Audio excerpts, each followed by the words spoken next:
video. I'll never forget that. Oh. Oh. Guys. Oh, just a baby elephant, bro. Oh my goodness. Aww. You know what's crazy is that one's probably like just born. Like that's not like a 2-year-old elephant.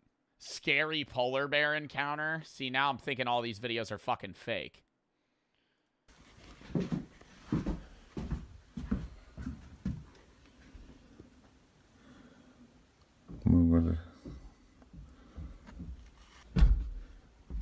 Oh, I've seen this. He's in one of these boxes and it tries fucking prying it open to eat him.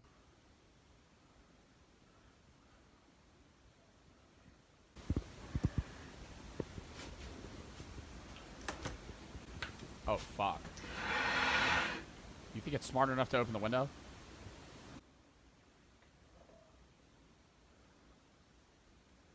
They got baby wipes right now. This dude might be taking a shit.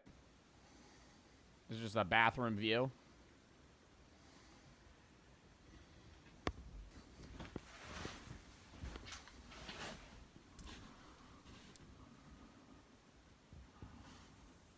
Is it gonna break in? You see the 2 puncture wounds on its shoulder. Oh, it was fighting something.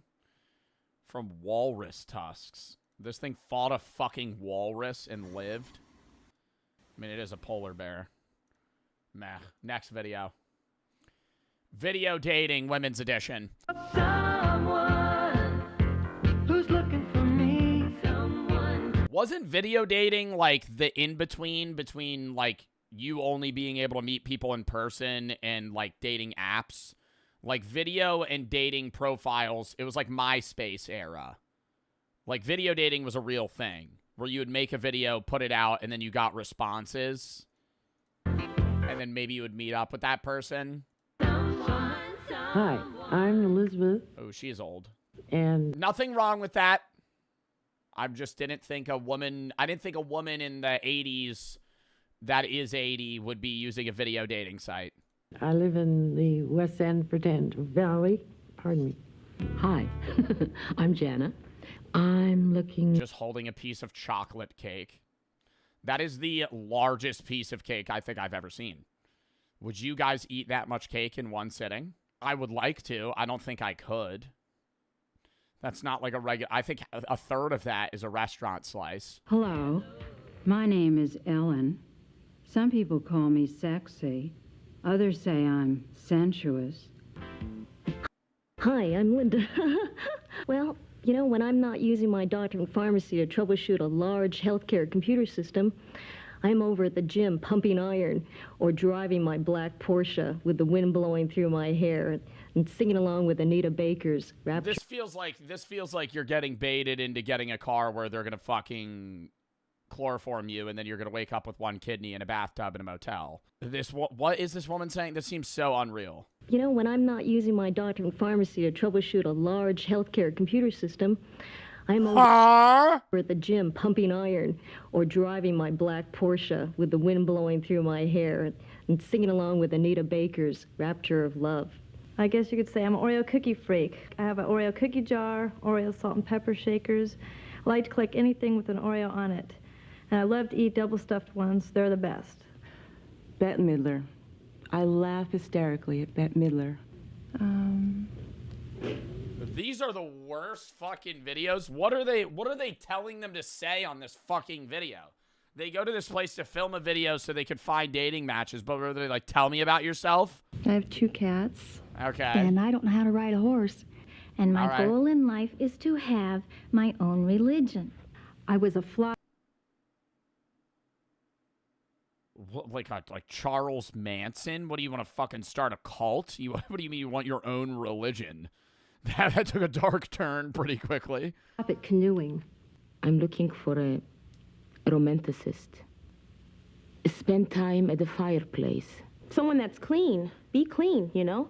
I keep my car very clean, and I expect a man to do the same. And I also like very meaty men. One who is charming, personable, doesn't smoke in my face. I am looking for a passionate yet permanent romance Why does she have yellow gloves on? Stop. Face. I am looking for a passionate yet permanent romance within the guidelines of safe dating practices. What the fuck does that mean? What? Dude, that woman's scary. What the? Who was seeing that and going, yeah, I need to go on a date with her? Go now, but keep in touch, okay? Bye. That's it. Oh my God, this really is like just, is this actually just pulled from video dating? Home SF Valley code. What is that? Code. RO 112F, religion Jewish, high school education, 27.54, 120 pounds.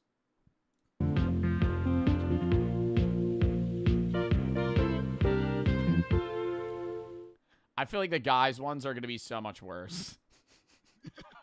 Oh, hello. Hello. Hello. Thought I told you never to call me here. Some of the things Why are they being so weird on camera? Just fucking talk. I love are photography, travel, skiing, and cuddling. This is a very exciting That's a hobby of yours, is cuddling? time for my life because I'm just starting a new claims adjusting business. I don't know, the type of girl that I'm looking What? This is a very exciting time for my life because I'm just starting a new claims adjusting business. Oh, wow, how cool. That's so interesting. A claims adjustment business? I don't know, the type of girl that I'm looking for is one that's really attractive to me. I like an attractive woman. Yeah, I'm just looking for like a hot girl, you know, nothing too crazy. Someone who might look like Christy Brinkley or Jacqueline Smith. I have a very strong sense of humor. I've read recently that everyone thinks they've got one, but my friends do agree that I do. Might not appear. Lame-ass comment. Lame-ass comment. Worst one of the day. Worst one of the day, bro. Yeah, everybody says I'm pretty funny. Might not appear it, but semi-crazy. Kind of your typical research mathematician, I guess. Walking down the street or just going out for letting me take pictures of her with my camera. He's somebody that maybe even gets rough once in a while, you know, and I mean, yo, you're on the wrong, yo, this guy needs to, bro, he's not even like pitching dating, bro. He's just trying, like, this man is like the launching point for Tinder. Extremely high verbal skills. Co-ed bubble bath sounds like a real fun idea I want to try out. And whoever's ever with me has to like to do it too, or they're going to go nuts, because I'll drive you nuts. I seek a person who is childlike. somebody that'll embarrass you by ordering too much food, or, you know, somebody like that. I'm a nice fellow. I don't know. I'm particularly attracted to black women and women of different races. So if you like me, give me a call. Hey, yo, you know, he's shooting straight. He's going, hey, you know, I'm in for the game right now. Let's get it going.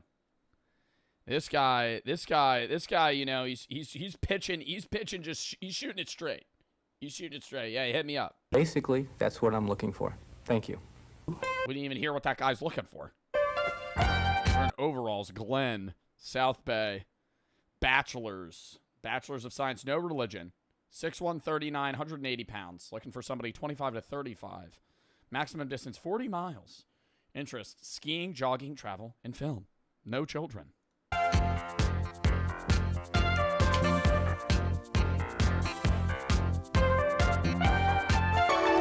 This seems like a jazzercise like song. Oh my god, I want to see more of this. Found footage fest. Oh, this is like all just like old videos. Dude, I gotta sub to this channel. Championships of VHS. These, what do they just find, like random shit? All right, we'll watch one more. One more. New Age Miracles Factor Frog.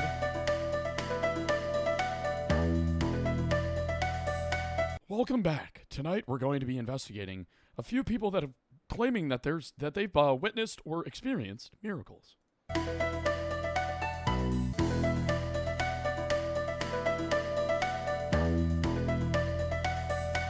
lot more stern than I thought he'd be.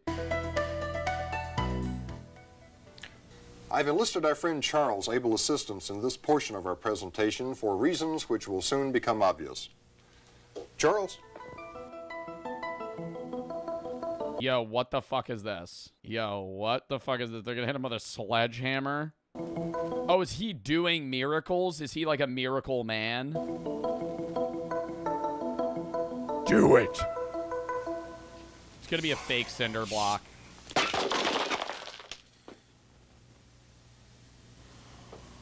Didn't hurt at all.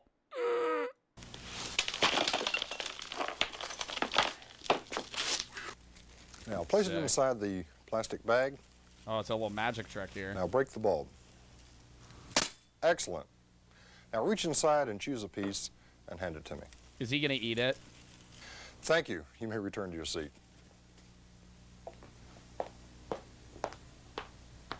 He's gonna eat it.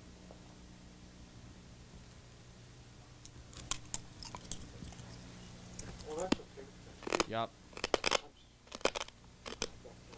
It's sugar glass.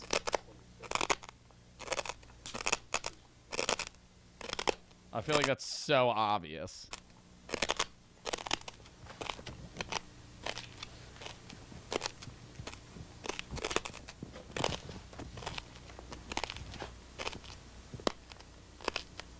That's also not a miracle. This is also not a miracle. This is not a miracle. Yo, hey, if that even if that wasn't sugar glass, I'd be like, okay, you ate a piece of a light bulb glass. Yo, like, you know, all right, enough chews, probably not gonna kill you, but it's bad. Dude, I feel like I'm watching interdimensional cable. Fire, one of the most powerful and destructive forces of nature.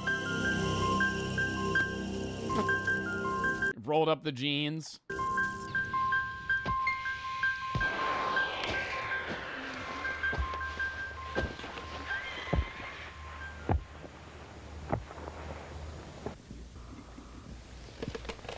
Oh, that's impressive, as you said earlier.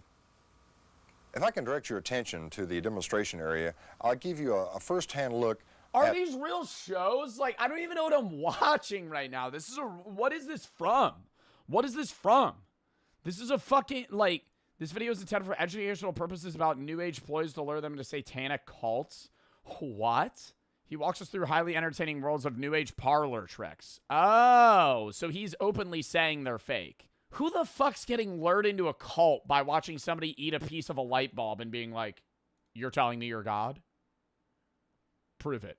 Eat a piece of this light bulb.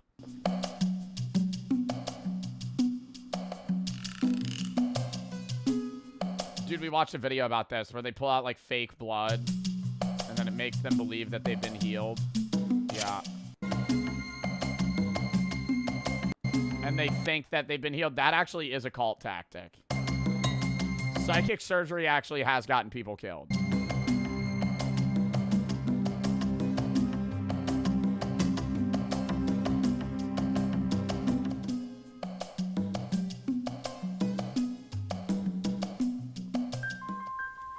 The next time you or someone you know is approached by a member of a New Age group, remember what you have seen here today. I loved that. Loved that.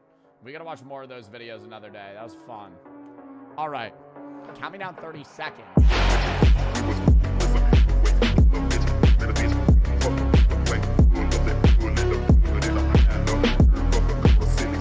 The lamest people on the internet. The internet's got its variety of niches and groups, but I think I found the lamest one. You know, Looks Maxes? This is them, but like even lamer somehow. Look at this. Blackpilling.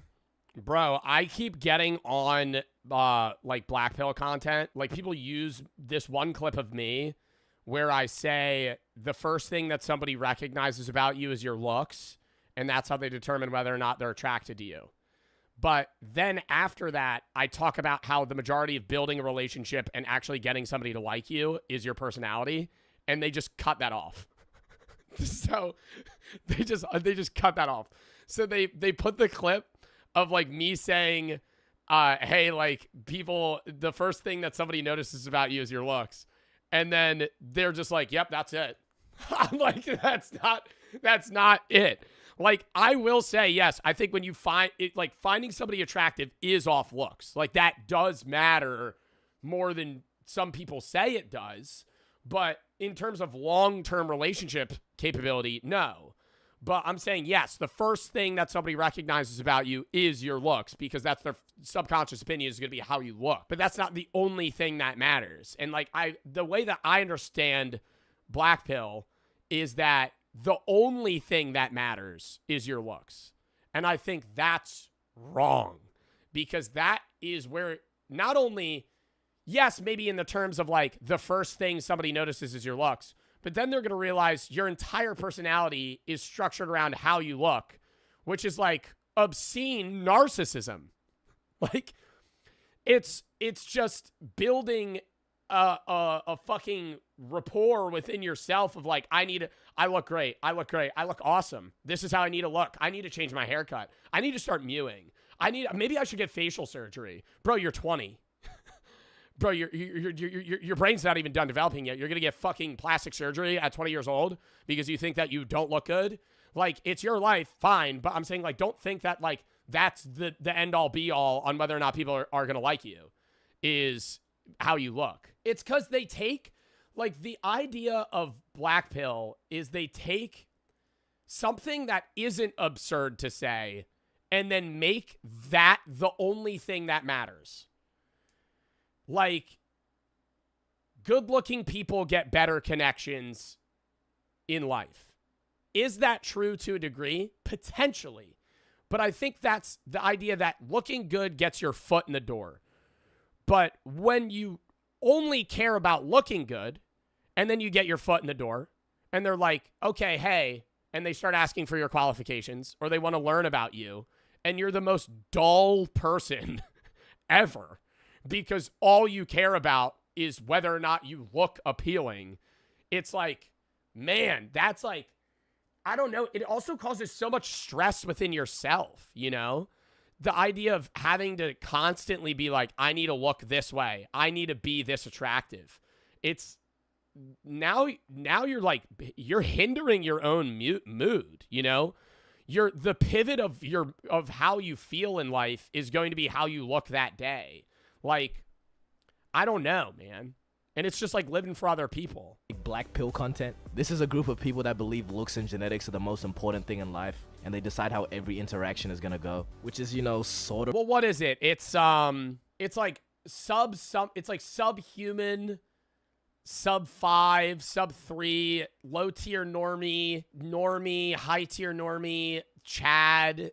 Like, there's a ranking system in the Black Pill like community where they like rank what you look. And a lot of the time they'll say that I'm like a normie or a low tier normie. Like, I saw one guy do a whole facial analysis on me and he said I was a 5. He said I was a 5. And he was like, if he fixed his hair and got Greek curls, he'd maybe be a little bit better. But they'll be like, his nose is crooked, his jaw's too far out. I'm like, man, bro, I don't care. And the guys that are making those analysis videos are like 3s. Like, I just, how are you going to sit there and make all of your content about like, hey, I'm going to rank how this person looks when you're like literally in a basement that's wet, underground, just like fucking just ranking people? I'm like, yeah, sure, I'm a 5. I don't care, right? Like, I used to care so much about how I looked, and I still do fixate on certain things. Like, I fixate on my hair a lot, right? Because I do think I am going to go bald. And so that upsets me. But, like, there are days where I'll just be like, I didn't do my hair. And I'll just, like, fucking leave it. So. And the thing that makes these people so lame is that they're quote-unquote straight men who edit other men because they think they look good. Or they argue about which man they think looks better in a comment section. And just bully people who aren't conventionally attractive. When I know damn well. Well, who's the famous guy that's technically the pinnacle of, like, Black Pill Chad? Oh, my God. Who is it? No, not Marlon. It's, like, a famous Hollywood actor. I don't know, man. I mean, like, this is the guy that's, like, one of the guys. Oh, no, it's Ian Somerhalder. I would agree more on Ian Somerhalder than Jordan Barrett. Ian Somerhalder's a fucking hot guy. But, like, I don't know. Why is he the pinnacle of, like, Chad? Because his facial structure's good? Like, it's because, oh, well, they'll say I have a negative canthal tilt, too, and that makes me look like a bitch. I'm like, chat. This is like actual shit where it's like they'll analyze me and they'll be like, yo, he looks like a bitch. I'll be like, damn. Okay. It's like if you ever want to feel the worst you've ever felt in your life, ask somebody from the black pill community to rate how attractive you are. And they will be like, yeah, man, I think it's cooked. You're so ugly. They'll be, and I'm like, God damn, man. Like the fucking standards we have. Oh, these people are behind their desk looking like this and telling me this guy's right eyebrow is bigger than his left, so he's cooked. And then proceed to tell me this is the peak of male beauty. Yeah, man. like cheap. Bro, actually, some shit that looks like you got plastic surgery. Alright, bro. As a part of this video, I've looked into the species I'm a cold. Honestly, bro, I think the biggest thing about attractiveness is how you carry yourself. I've seen, and you could say this is like some glaze shit. I've seen a lot of guys that own how they dress. I think that's a big thing. What you wear changes how like that's more important than like I need a Mog in fucking Muse so I could fix my facial structure. Bro, if you got like good drip and not like good drip where it's like I need to wear what people want me to wear, you wear drip that you fuck with and you like and you own it, people find that attractive. I'm not trying to say like Adam Sandler, right? That guy's old, but like Adam Sandler owns his shit. Like that's an attractive trait for him to own the fucking baggy ass basketball shorts. He looks like a cornball. Like he wears cornball fucking clothes, but he owns it. And so nobody cares. It's not cringe. Like if you own your shit, people are like, fuck with that. Because it's like a level of authenticity rather than trying to be somebody that you're not. People recognize fakeness and they don't fuck with people that are fake. And a lot of the time, like BP community people are trying to be somebody that they feel like they need to be rather than somebody that they are. People or black pill people, I've studied their behavior and learned their lingo, and really I don't like what I found. And just to be clear, black pill is more like an extreme version of looks maxing, not necessarily all looks maxes, but you know, drag making that distinction. The first place I looked to study these creatures was TikTok. There's a good chance that you've come across a black pill edit or two. Normally what these consist of is a stitch of somebody saying... No. The fucking music they use, though, is peak. I gotta say, if you see a BP edit, the video is fucking awful. But they edit it to where it's like, damn, this is like not convincing, but mildly interesting. Something like, oh, looks don't matter. Or someone that's not seen as conventionally attractive literally doing anything. Yeah, but I'm kind, smart. See, like, that's so fucking sad. Nah, like, this guy's a cuck commenting that. Sub-Zero looking at me. Bro, like, nah, you actually work at Burger King, bro. You work at Burger King and you don't have friends. Like, and you're sitting here commenting on people that fucking, like, actually, nah, you literally, like, this motherfucker commenting against this woman, like, being an absolute dick about her appearance. Thoughtful and caring, and those are things that matter more. What did this poor lady do to you? Literally anyone can get hit with a black pill edit, nobody is safe. And normally the people that make these edits obviously leave their face out because almost 100% of the time they look like this. But on the rare occasion where the editor includes themselves in, it's so obvious every single time because you just see this ethereal looking world-renowned model and then this nigga.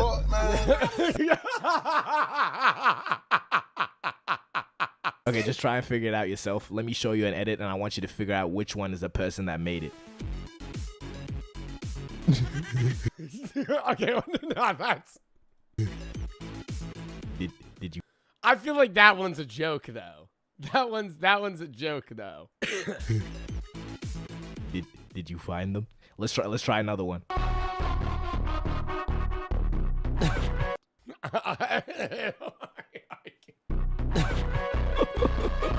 People in the comments are just flaming this nigga too. This guy just replied with this image. Fitting. I don't know where this nigga thought he was going with this. That's not a sneak-in, that's trespassing. Twin, being nice does not cost anything. Okay, but on TikTok, you also find the higher-ranking BP people having mug-offs. Bro, like, what the fuck? This is an actual thing?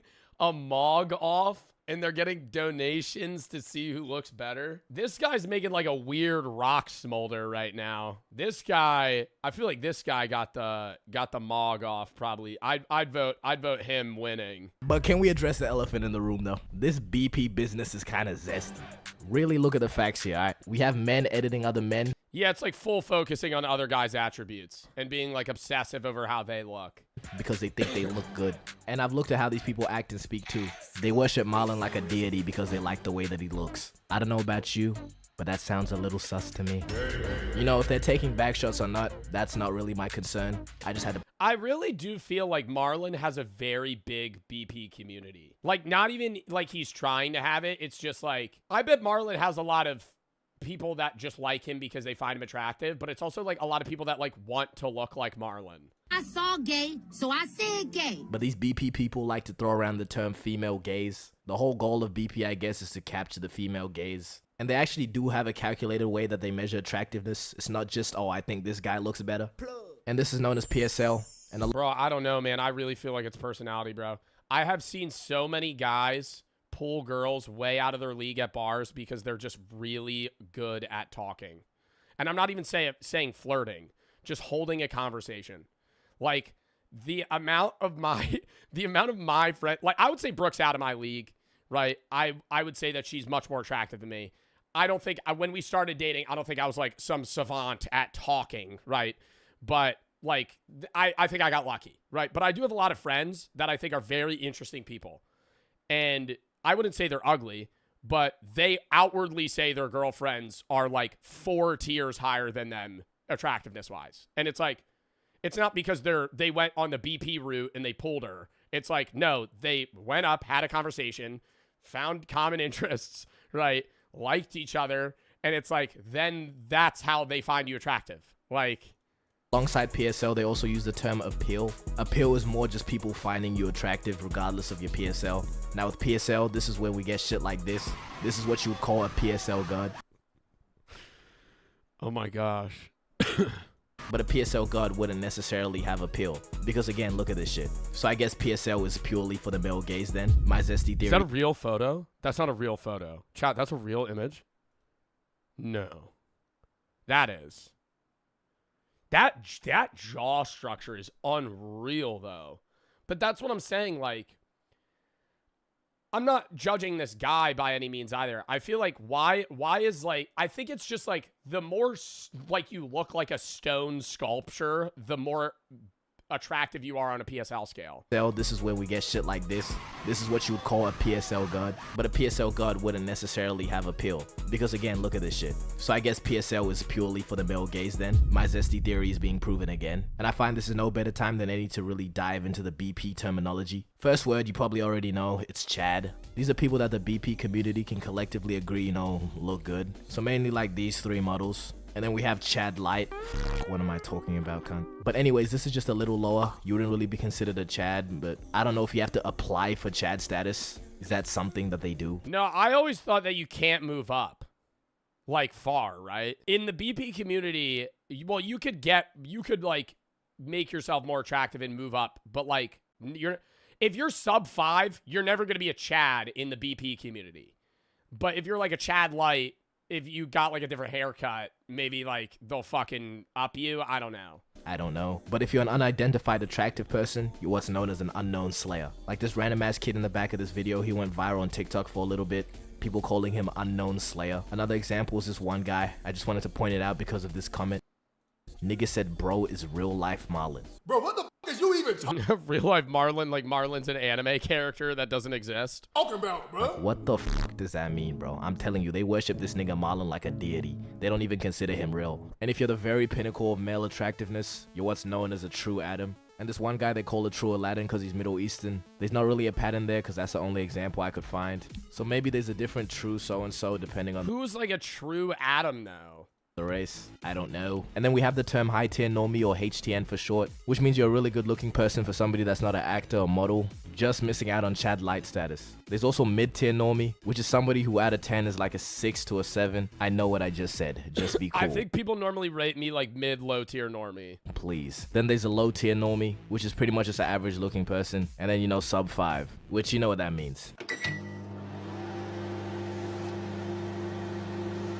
That's pretty much all the dumbass terminology these niggas use. But we also have the president of Black Pill, Clav. You know, interesting guy. People call him the insecure final boss. Marlon Boggs.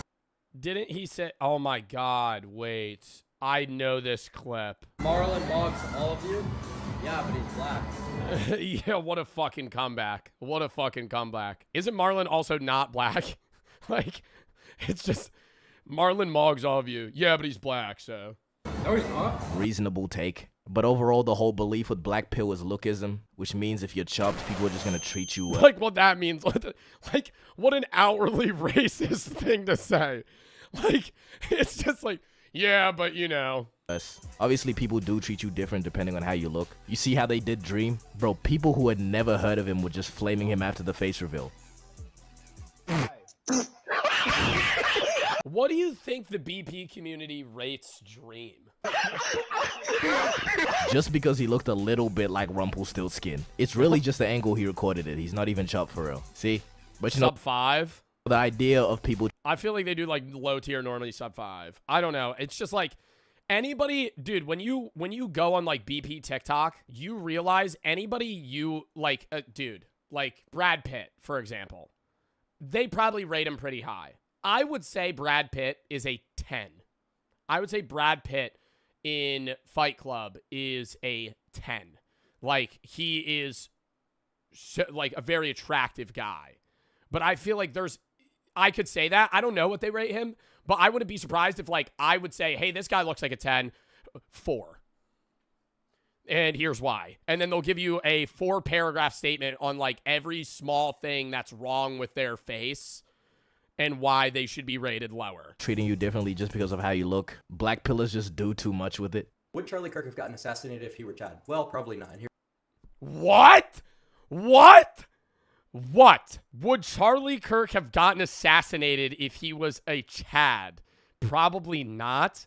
Is this a fucking meme video? Clav is trying to say that if Charlie Kirk was more attractive, he wouldn't have gotten fucking killed. Would Charlie Kirk have gotten assassinated if he were Chad? Well, probably not, and here's why. Good-looking people experience something called the halo effect, so it's quite possible that if Charlie were to be better looking, someone wouldn't have hated him enough to assassinate him. The whole mess. What? What? What? What the fuck? What are you talking about, bro? What do you mean? If he was more attractive, he wouldn't have died. I mean, I could understand, like, you're saying the halo effect of, like, people like more attractive people. Not in the argument of assassinations. I feel like the immediate counterpoint to that is, like, it wasn't John F. Kennedy considerably one of the most attractive presidents ever? Shot in the head. Broad daylight. You just lost to me now. I don't even know what's going on. The belief in this... What? Oh, well, he was a Chad White. He wasn't a Chad. This idea is objectively wrong and also lame. Please find a place of employment. Where are you finding this time to edit over people that you have chopped? See, self-improvement, and I guess looks maxing by extension, is not necessarily a bad thing. And honestly, I believe having deep pockets is more powerful than looking good. Let's take this guy Cuffham, for example. See, I'm not gonna say he's chopped. Let's just let the results speak. The first algorithm we'll look at is designed to judge the beauty or attractiveness of your face. Point two? No fucking way. We'll give you a score between 0 and 10. But he has motion and he's pretty financially abundant, and he has managed to acquire females. Money and status really has a larger influence in how you look. Am I about to make my own pill? I'm gonna call that shit purple pill, or PP for short. But deep it though, Elon Musk could really bag more than a broke ass nigga that looks like this. And Elon really built like a Tesla for real. But it doesn't really matter because that 0.7 in his net worth could retire several generations, alright? Yet black pillars still believe looks are everything. Damn, I didn't even think about that, bro. The 0.7. The 0.7, $700 million. Generations, alright? Yet black pillars still believe looks are everything, you slow ass niggas. So you know, instead of smashing your skull, how about you get some motion? Looks maxes, black pillars, they're a community and they like to share their knowledge. And the best place to see this in action is Reddit/looksmaxing advice. Whatever you do, if you want actual advice, do not look on here. Let's take a look, shall we? 15, male, is it over for me? Nigga in the comments said, you could just be famous. Alright. Bro must have taken PP. That stands for purple pill, by the way. Okay, next. What can I do? Please be honest. Okay, so niggas are trolling. Okay, so the 1 in a billion chance that, okay, the one in 0 chance that this is real. It's time to let it go, Unc. Let me try to find some actual serious ones then. All right, this guy, 28, chronically single, and I know my forehead is huge. Okay, sounds reasonable. His forehead cannot be that bad. Interesting. The comments have some helpful suggestions. Shaved head might be the move. Maybe balance it out with a light goatee. You evil ass nigga, okay? You know what you're doing, bro. Gain about 30 pounds and you grow into that head. Is that something? Gain about 30 pounds and you grow. Stop. I'm trying to. That's actually fucked. No, that's actually fucked. You can grow into a head. Tell women you can read minds. Next, bro. Surprisingly, a lot of women on this subreddit too. I don't think they really reply to There's women in the BP community. I thought that's only, but is there like BP guidelines for women? posts, but they put a lot of them up. And maybe my black pillars being zesty theory was wrong, because a lot of them put up shots instead of actually giving advice. How big is my forehead? 1 to 10. You know, coming from the last one, you know, I'm gonna give this shit a 1. I think a lot of people in the comments forgot that question though, especially fucking Shakespeare over here. I'm captivated by how pretty you are. I would kiss that big forehead. It's not big, just kissable is all. I'll give it to you. You're tough, I guess, twin. Shut of the year. And then there's this guy that just said, "Can I have your number, please?" No. Oh my goodness, Valentine! No, what? Oh no! No. That is not the shot. No. That's air, bro. That's straight air. And you know, sometimes even the girls' posts get flamed. You find me attractive. Why/why not? See, why are women going on the looks I mean, like, why is anybody going on this? But why are women going on the looks maxing advice? See, a lot of these comments are just not nice. But one stood out to me. This guy said, "You look like you're offended by everything." Honestly, not a bad observation. You can't hate it. Okay, the more I dive down this subreddit, the less I believe it's actually serious. Just look at— Yeah, I feel like a lot of it's got to be meme shit. There's probably like there is a BP community. But like, dude, a subreddit that anybody can join, bro. A lot of people are just gonna join it to troll. Some of these posts. Is it over for me? 214 male. It's been over for quite some time, Abe. 19 female. How do I improve my looks? Reincarnation, man. Okay, I'm gonna just leave it there. But you know, message of the vid: take PP, not BP. Bye. Outro. Wow. Next video, chat. For a quiz, would you survive the night? We did the zombie survival quiz few months ago. Crystal makes some pretty fucking fire survival quizzes where, you know, it's in depth. There's like 20 questions and there's right and wrong answers. Some are kind of right, some are really wrong. I mean, it says horror quiz. The one we did with the zombies, like some of the questions I thought I was right and then she said I was wrong. But horror quiz, I think if I had to survive the night in like a haunted house, I'm for sure fine. But I don't know what they mean horror quiz. Like, am I running from a serial killer? Am I like, you know, in some sort of fucking Stranger Things situation? This is a survival quiz. You're alone in a foreign place. The locals whisper. Would never be in that situation. Already. Do locals whisper about something in the hills? All right, well. About something in the hills. Something old. They say it drinks blood. You don't believe them. Not exactly. I'm definitely not believing them, bro. What? If I'm in a foreign country and the locals start chirping to me about how, like, in the hills, there's some fucking Dracula, like, level creature, I'm going, okay, pal. But tonight something's wrong. This is a logic test. A psychological test. The questions start off easy, but they get harder. And each answer could be your last. For each question, you get 4 options to pick from. And after each question, I'll tell you the right answer. And I'll also tell you why the others would have been the last thing you ever did. Keep track of your score. And in the end— So if I get one wrong, I die? What? If I get one wrong, I die. And I'll tell you if you would have survived the night. So without further ado, let's begin. You're in a tiny town somewhere in the Balkans. You booked it on impulse. The town is barely marked on maps. The local currency is something you've never held. And the bartender in this pub doesn't speak much English, but he keeps refilling your glass. It's late. The pub smells like wood smoke and dried herbs. There's a fire burning. I'm loving the vibe thus far. Nobody speaks the language that I speak. I'm alone at the pub, and the bartender just makes like a bro eye contact with me and just fills my drink every time. So I'm a little drunk, okay? 4 or 5, maybe 6 beer in. I'm in Europe, right? Or the Balkans. Balkans, what country is the Balkans in? If I'm in the Balkans, I'm in like Albania. All right. I'm in like Albania, Romania, Serbia. I don't speak the language of the locals, and I'm kind of drunk. They're probably drinking like 6% beer, you know. They're still at the back table. They keep glancing at you. One of them finally leans over and says something that sounds like, "You shouldn't walk back alone. Not tonight." I'm not thinking that's supernatural. I'm thinking that motherfucker's letting me know that I'm about to get mugged on my walk back, okay? If I am drunk at a bar alone in Romania or Albania or Turkey or wherever the fuck I am, and a local leans in and goes, "You shouldn't walk home tonight alone. It's not safe." I'd go, "Oh, so I'm going to get murdered by a human. Like a person's going to hurt me." You ask him what he means. He gestures to the window and says one word in broken English. Nosferatu.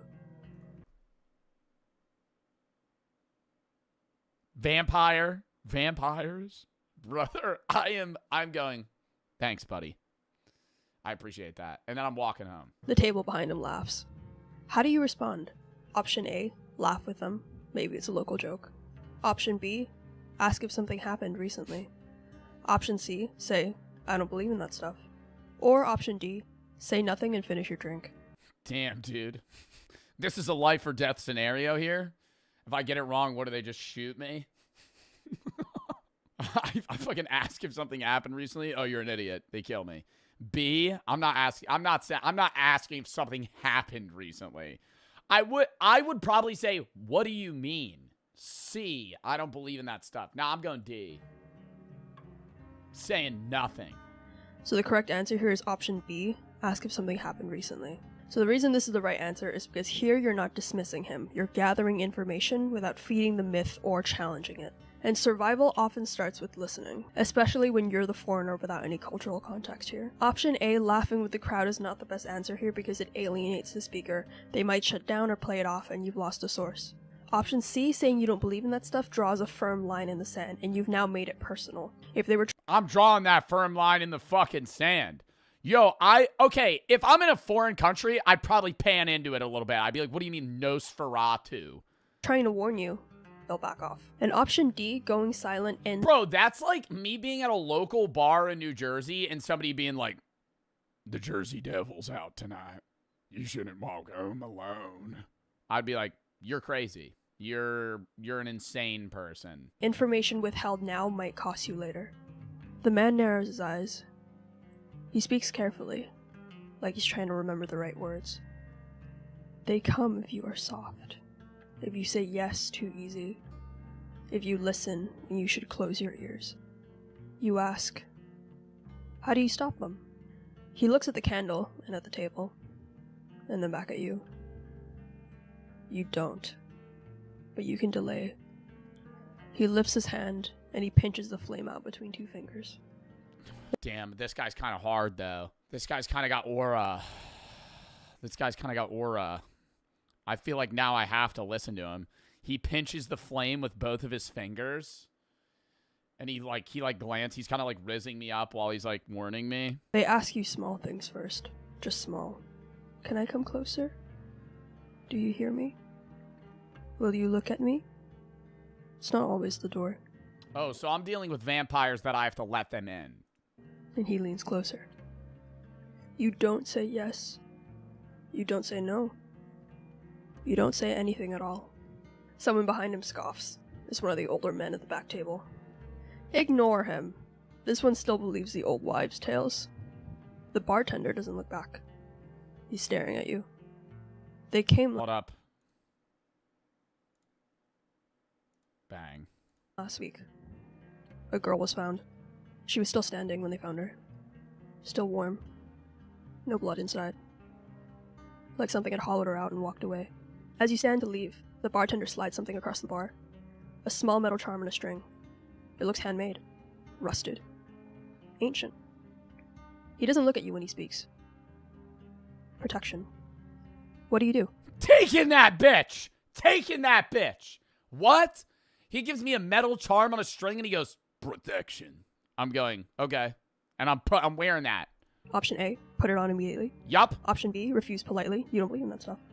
Option C, take it, then ask what it's made of and what it does. Oh, C. Or option D, leave it on the counter and walk out without acknowledging it. C. So the correct answer here is option C. Take it, and then ask Yes! what it's made of and what it does. So the reason this is the right answer is because here you're signaling respect and you're gathering information. You're neither dismissing nor blindly accepting it, and that maximizes safety and intel. Option A, blindly putting it on, is the wrong answer because you have no idea what this is, and if wearing it marks you, binds you, or even attracts the thing that you're trying to repel here. Option B, dismissing the offer out loud, is also the wrong answer because this signals ignorance and arrogance in a dangerous and unfamiliar environment. And option D, walking out without acknowledging it, is the worst of both option A and option B. You've both ignored local protection and you've potentially insulted someone who might be your only ally. You pick up the charm. It's heavier than you expected. You don't put it on. It's made of tungsten. You pick up the charm. The string snaps. You've just got yourself in a New York City free charm scam. This guy's asking for a tip for the free jewelry he just gave you. You decline. He says, well, you broke my charm. Now you have to pay me for it. Instead, you ask, what's it made of? The bartender pauses. He leans forward slightly, and his voice lowers. Cow urine. Cow urine. Horse shit. Iron from a grave fence. Oh, iron from a grave fence. And then he taps the string. Thread from a shroud. He looks at you for a long time. And a little bit of puffer semen. You don't wear it to look strong. You wear it to be overlooked. Don't let them hear you say their name. And never, never speak to them first. The candle on the bar flicks sideways, like someone walked past. But no one did. Outside, the night is colder than it should be. You check your phone. No signal. No, not big puffer. Like a puffer fish. I don't know, maybe... The road home is darker than you remember. One street lamp flickers ahead. Time to walk. The real quiz has officially begun. You step out into the cold. The charm is warm in your pocket. The night smells like whetstone. You've been walking for nearly 15 minutes now, uphill, away from the bar. No shops. Well, here's where you're wrong, because I'm catching an Uber ride. Open. No cars. No sound except for your own footsteps. Up ahead, beneath a flickering street lamp, you see a figure. They're standing still, head tilted down, half in shadow. I cross the street.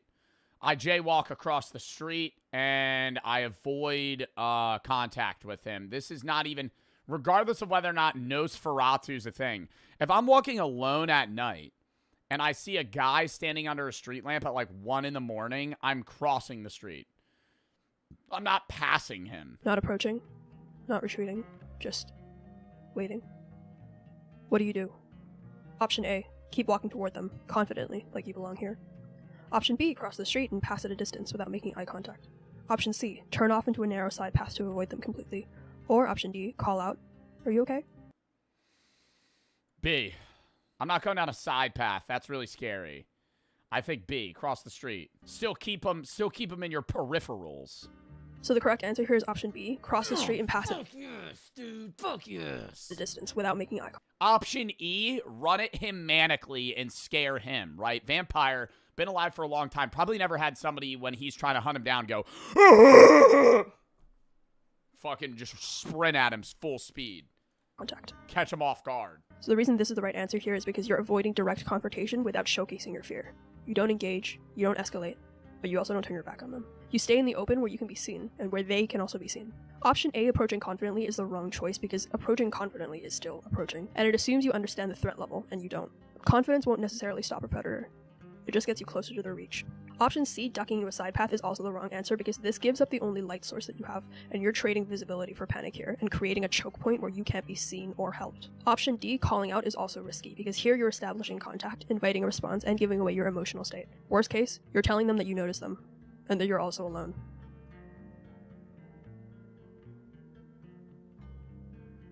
Copy this graph. What graph? So you cross the street, slow, steady, with your eyes forward. The figure doesn't move. You pass under the lamplight and glance back. Just once. And they're still there. Still watching. Not following. Not yet. But the air behind you feels full. You know, I don't think I would be as afraid of a vampire. Like, I'm imagining this guy in, like, a top hat and, like, a trench coat, just, like, standing, looking at the ground, right? It would be a hell of a lot scarier if they were, like, from the Smile movie. Like, that would be the creepiest thing. I wouldn't be able to do that. Like, alone at night, and you're just, like, in an alleyway, and some guy's just under a street lamp, just, like, staring at you. Like, that would be fucking mortifying. Walking. The street narrows. You pass a door that's been left ajar. A tiny convenience shop with flickering fluorescent lights. You step inside. A woman is sweeping in the back. The figure who follows you lingers in the street opposite, watching. They don't enter the store. The woman in the back calls out in broken English. You're American, just shoot him. I don't have silver bullets. Dick. You're an American. Just shoot him. Ha. Just take out your gun. All of you have. Right? You guys are always killing each other with them. This time, there's a reason to have one. I finish in 10. Safe. She gestures Silver toward doesn't kill vampires. Fake horror fan. It's a wooden stake to the heart. Garlic is dangerous to them. What does a silver bullet kill? That's a werewolf. the small delivery van parked in the alley. Buddy, I've watched almost every season of Supernatural, okay? Buddy, I've seen almost every season of Supernatural. You don't think I know? You don't think I know the lore on how to kill a vampire? Back. What do? Option A, accept. You wait inside with her until she finishes, then take the van. Option B, politely decline and continue walking towards your inn, staying on lift. Oh shit, what's happening? Sorry. She gestures toward the small delivery van parked in the alley out back. What do? Option A, accept. You wait inside with her until she finishes, then take the van. Option B, politely decline and continue. The woman calls out in broken English. You take my lift? I finish in 10, safe. She gestures towards a small delivery van in the alley out back. I think I'd kill her if she pressed me, so I think I'm going to accept. You walking towards your inn, staying on lit streets. Option C, ask if you can wait inside the shop for a few minutes, and then leave on foot once the figure is gone. Or option D, step outside the shop and try to confront the follower. See if they'll speak. C. So the correct answer here is option C. Ask if you can wait inside the shop for a few minutes and then leave on foot once the figure is gone. So the reason this is the right answer is because here you're buying time without committing to transport. Here you're under light, on neutral ground with a potential ally, and you're not putting yourself in a confined space with anyone. Option A, getting into a stranger's vehicle. And if this old lady presses me, I put her in a full Nelson. Gamble, especially down a dark alley. Even if she seems kind, you can't verify her intentions, or who else might be involved. Waiting inside the shop is also a gamble, but it's a lower risk one. In the van, you're in a confined space, and if it's a trap, there's no exit. Whereas the shop is still in a public-facing, visibly lit area where you can leave at any time and there are multiple exits. Option B, continuing alone, is the wrong answer because this keeps you exposed, and you're gambling that the figure outside won't escalate the moment you leave the range of potential witnesses. Option D, confrontation, is the most dangerous move here, elevating the encounter into a challenge, and you don't know who the figure is, or what they want. Speaking to something you don't— He could just be a fucking crackhead. Like, what do we talk? I mean, we don't even know if he's a vampire yet. I just left the bar and the first guy I see under a dim lit lamp, I'm thinking is a fucking vampire. That's just like paranoia. Understand is often how these stories end. So you linger inside the shop. The woman keeps sweeping. Slow. The literal first guy I see. We're in Romania. Okay, I'm in Romania. I'm in Albania. I'm in the Balkans. All right. And the first guy I see after I leave the bar is just fucking standing there, and I'm like, must be Nosferatu. And rhythmic. She doesn't speak to you, but she doesn't ask you to leave either. The figure stands outside, still watching. Minutes pass, and then, finally, they step backward into the dark. They just vanish behind a parked car. The woman stops sweeping. Go, now, she says. It won't stay gone. You thank her quietly and step out. The street is silent. You walk fast. You reach the guest house gate. You step through, and you're about to feel relief until you see it. The figure is back, 20 feet behind you, just beyond the outer lamp. Then, bro, I'm about to just make myself like a fucking gross, like, dude, like, if a vampire's trying to kill me, I'm about to just cover myself in poop. Like, because, bro, that's, like, ruining the meal. You know what I mean? Like, this guy wants to eat me. Like, if I just, like, cover myself in feces, like, he's not gonna fucking eat me. Like, no, seriously, bro. Yeah, like, cover myself in onions and garlic and fucking poop. Make myself smell putrid, dude. They speak, voice low. Vomit everywhere. Like breath on glass. I'm so cold. Please, only a minute. Your charm is warm in your pocket. Across the street, a window flickers with the faint glow of the television. A cat watches from the garden wall. What do? Option A, crack the gate just— Oh my god. Beyond the outer lamp, they speak voice low like a low breath. I'm so cold, please, only a minute. Charm is warm in your pocket. Across the street, a window flickers with a faint glow of the television.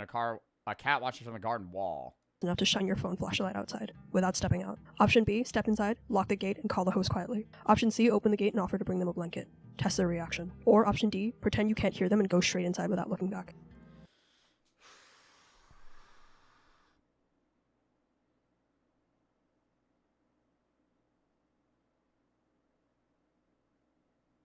Crack the gate just enough to shine your phone flashlight outside. That's a bad play. Step inside, lock the gate, and call the host quietly. I'm thinking, like, it's probably B or D. But you're not supposed to just, like, ignore them. Open the gate and offer to bring them a blanket. That's the worst one. D. So the correct answer here is option B, step inside. I said that, and then I saw my chatter say D, and I felt like that was probably the right answer. You guys suck. Lock the gate and call the host quietly. So the reason this is the right answer is because here, this is barrier control. Don't trade your physical threshold for a moral test. The correct move here preserves your strongest defensive asset, which is the locked gate. Calling the host quietly will also record your situation and possibly produce a local authority figure, or at least flags the interaction. Option A, cracking the gate and shining the light, is the wrong answer. What if I just start fucking screaming, dude? Like, why is that not an option? Me just be like, help! Help! Because any opening here is make a commotion. Leverage. A small light leak shows that you're present and reactive, and it might also reveal your silhouette, which might leave you vulnerable. Option C, offering a blanket, is also the wrong answer, because you just invited proximity and possibly rewarded a manipulative plea. Even if it's genuine, you have no idea whether the person is alone or if they're baiting you. And you and it was a homeless woman. She froze to death. Well, have to prioritize your safe option B. That's because the outcome here is identical, but option D misses the communication step. The host call matters, because it creates a record and may add someone who can vouch for you or check outside. You're inside now. The door is locked. The hallway is dim. The air inside feels warm and too still. You listen for footsteps. You don't hear any, but the charm in your pocket is hot. You reach the stairs to your room. Then, a knock. Not at the front door, but the back one. You freeze. Then, a voice, low and calm. It's the guest house owner. We saw someone outside. Just checking that you made it in okay. It's not responding. Yo, you know what I'm doing here? I'm locking all of the doors. I'm locking the door to the bedroom. And then I'm putting a blindfold over my eyes and shoving cotton in my ears. And then I'm falling asleep. Because it's not allowed in unless you let it in. So just fucking go to bed. Sounds like the same voice from earlier, but quieter, slower. How do you respond? Option A, call out from the stairs. I'm okay, no! Thank you. Option B, say nothing. Stay out of sight and wait for a follow-up knock. Option C, walk to the back door and check the peephole. Or option D, text the host if you can get signal and ask if he sent someone. C. Oh, wait. D. So the correct answer is option D, text the host and verify. So the reason this is the right answer is because verification is everything. If you're unsure, don't guess. Cross-reference. Even with no bars. All right, I don't need to know why the other ones were wrong. Light backup, no door camera, and no sound insulation. The figure outside is silent, unnaturally so. And if you press your eye to the glass, you might be gathering intel, but you're also giving it, the thing outside, your breath, your silhouette, and also your location. And if they're already covering the people, then you've gained nothing, and you've also just let them know you're home and afraid. You text the host. Someone just knocked. Did you send someone to check on me? Why don't I put like dish soap on the floor so if he comes in, he like slips and eats shit? Like I do like a Home Alone setup where, you know, I like put a mannequin up in like a window or something. You know, like, yeah, like set up like a booby trap. There's no reply. You stay quiet. You don't call out. You don't open the door. You wait. A banana peel. I only have one banana. I just put a banana peel in the middle of the fucking room. Well, he's got about a 5% chance of slipping on that. 5 long minutes. Finally. No one should be there. You lock the door. Move upstairs. As you reach your room, the charm around your neck suddenly pulses. A sharp heat, like it's reacting to something. Through the window, you can see a figure standing across the road. Not moving. You can't tell. Dude, that's terrifying.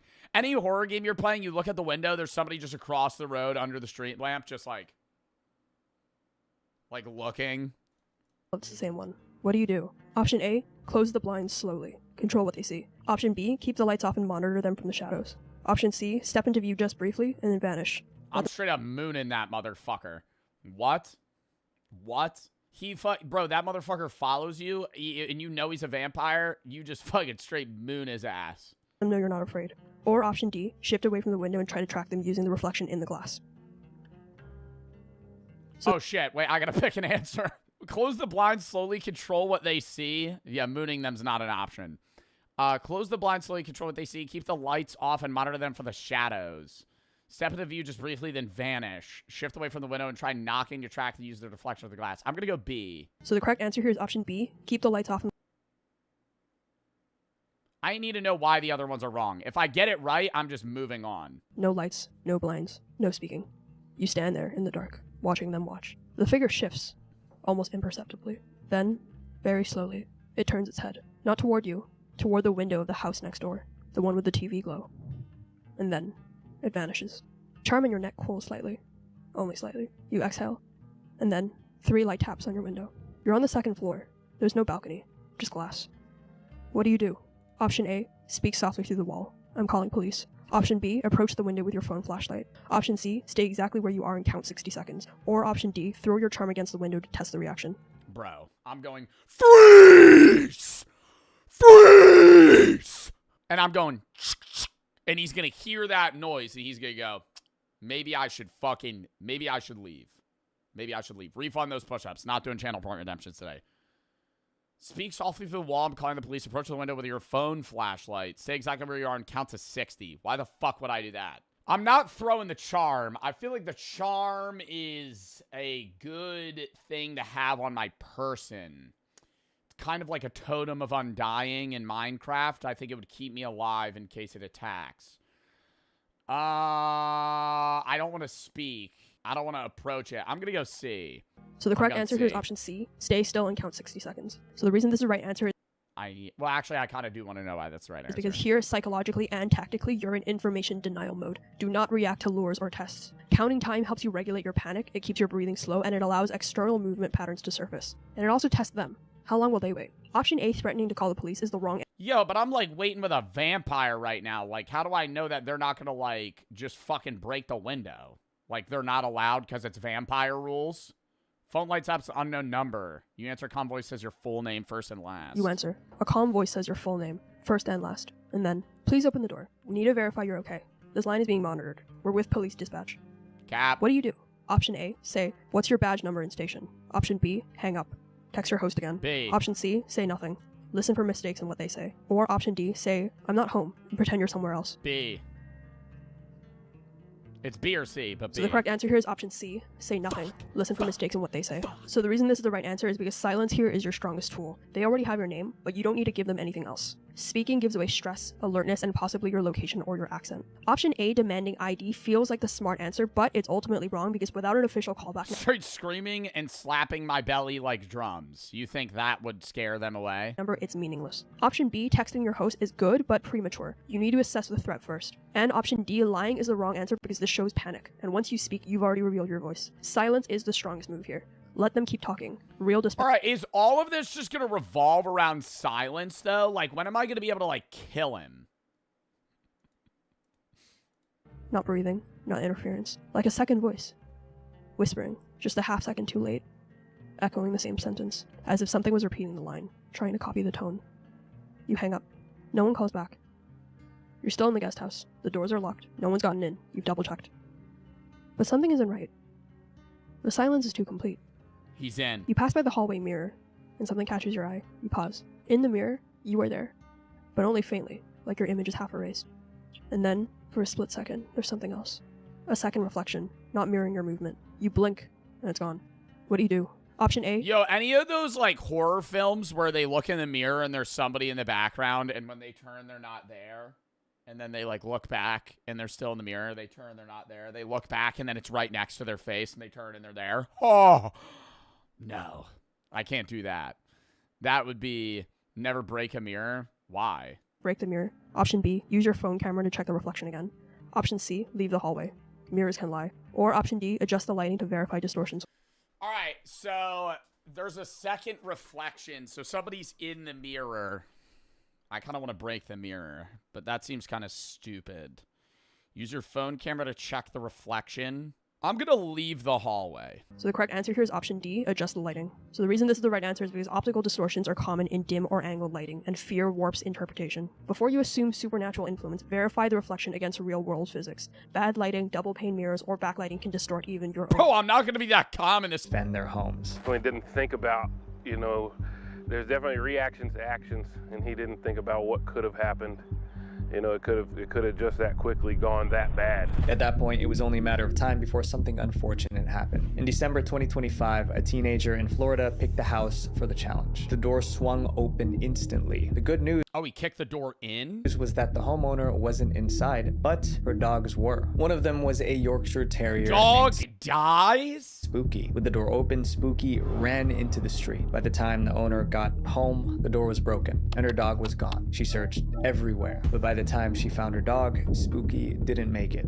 Look, this is not a joke, but you guys can't just go around kicking people's doors and not being held responsible for it. The community was outraged by this. Police launched an investigation. A few weeks later, they arrested the person who kicked the door open. He was charged with felony burglary and criminal mischief. But even after the incident, the trend didn't fully end. New incidents are still being reported. This next trend told people to do something most of us were warned. That is wild. I don't know, bro. You see stupid shit on social media all the time, though. Like, one of the craziest, it's not even really a trend, but I've seen a lot of people do it, so maybe it is.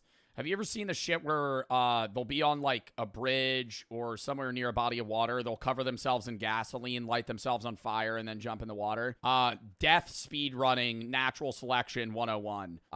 Those are the dumbest videos I've ever seen. They literally, I've seen this probably like 5 separate occasions. It's usually like a teenager, he covers himself in gas, and he's like standing on the ledge of like a pool or something, lights himself on fire and backflips into the water. And I'm like, even in that small moment, I feel like you could just get singed. Even if they're wearing like that burn gel, which they're not. Not to do as children. I did that. Yeah, it's really dumb. You could have died. Sun exposure. You lit yourself on fire willingly. A TikTok trend claimed you could improve your health in a strange way. The trend was called sun eating. Oh, I thought it was going to be sunning. When you put your butthole to the sun, that was a trend.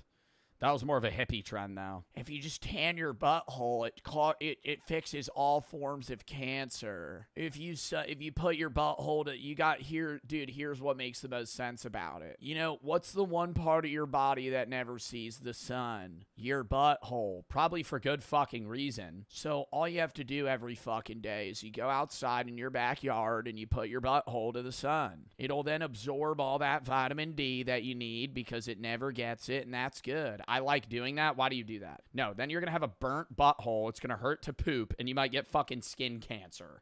Like sun eating. Sun gazing is an ancient Egyptian practice that will drastically improve. I mean, okay, I don't want to say natural selection, but if you're seeing a TikTok of some jackass like this, 35 with a green screen going, sun eating is an ancient technology that will drastically change your life for the better. This was started over 5,000 years ago, where when people were out of food, they would just stare at the sun to absorb their energy. Improve your life on all levels, mentally, physically, and spiritually. People were told to expose their eyes to sunlight for 5 to 10 seconds every day, but only during the first or last 15 minutes of sunlight. Influencers claimed that time was the safe window. Not only is it safe, but it will improve your eyesight, improve your endocrine health. Increases penile size. Increases penile size. Staring at the sun on the sunset, or like in the last 15 minutes when it's real bright, is gonna make your dick bigger? Okay. Improve your sleep cycles. Oh, you skipped that one. Didn't want to. Dude, this is just like a JPEG image off Google, dude. This is some Pinterest shit. But it will improve your eyesight, improve your endocrine health, improve your sleep cycles. By late 2023, the trend was already popular online. TikTokers shared videos trying it for themselves, and they couldn't stop talking about the endless benefits of this ancient practice. It gives you natural energy, which is what they don't want you to know. That's why they tell you not to do these. Bro, and they always say they. Who's they? Who the fucking higher lizard beings that are inflicted, they don't want you to know. Yeah, Benjamin Netanyahu. Benjamin Netanyahu doesn't want you to know that if you stare at the sun for 10 minutes, it's going to give you superpowers. Mark Zuckerberg and Elon Musk. Some even they're staring at the sun. That's why he's actually 500 years old. Claimed it could help with weight loss. Thanks to these claims, this trend had over 70 million views on TikTok. People treated it like a miracle cure. There was one big problem. There was no science scientific proof behind any of it. Helps with weight loss. Oh my God. Doctors were the first to sound the warning. The main Oh, wrong penile. Wait, what did it say? Pineal? Oh, that's your brain gland. It was the wrong penile. I thought it was making your dick bigger. problem was obvious. My bad. Direct sunlight is Oh, sorry. Maybe it's more credible then. Holy, oh my God. Wait, maybe it's not a joke. Maybe staring at the sun actually is good for me. too strong for the eyes, especially the retina. The retina plays a vital role. This is like flashbacks to the fucking solar eclipse when everybody was like, on the news station for weeks, every news anchor, don't stare at the sun with your bare eyes. You will lose eyesight. No one listening. 5,000 people that day. Fucking going temporarily blind for staring at the sun. In helping us see. And unlike many parts of the body, it does not heal on its own. Doctors published articles and made videos to correct the misinformation, but the influencers doubled down. You've been told sunlight damages you. I mean, no, there's just I don't want to say like this is obviously like somebody you should have taken advice from, but like this is something that you don't understand is going to change your life. Your skin. A cropped image of just people like the sun gazing on what is this, like hieroglyphics? But sunrise and sunset light actually restructure your cells to operate at a higher frequency. That kind of message. Oh my God. Kept the trend alive. Dozens of people, including grown adults, continued. Oh my God, Mr. Based, dude. Mr. Based. I see a whole couple of my For You page once every 6 months of him just sun gazing. Doing it. Is he still doing that? Oh my God, he is. Dude, it's been like years. Bro, for a minute and a half. Yo, like actually gonna be blind in 2 years. I would think he's on drugs.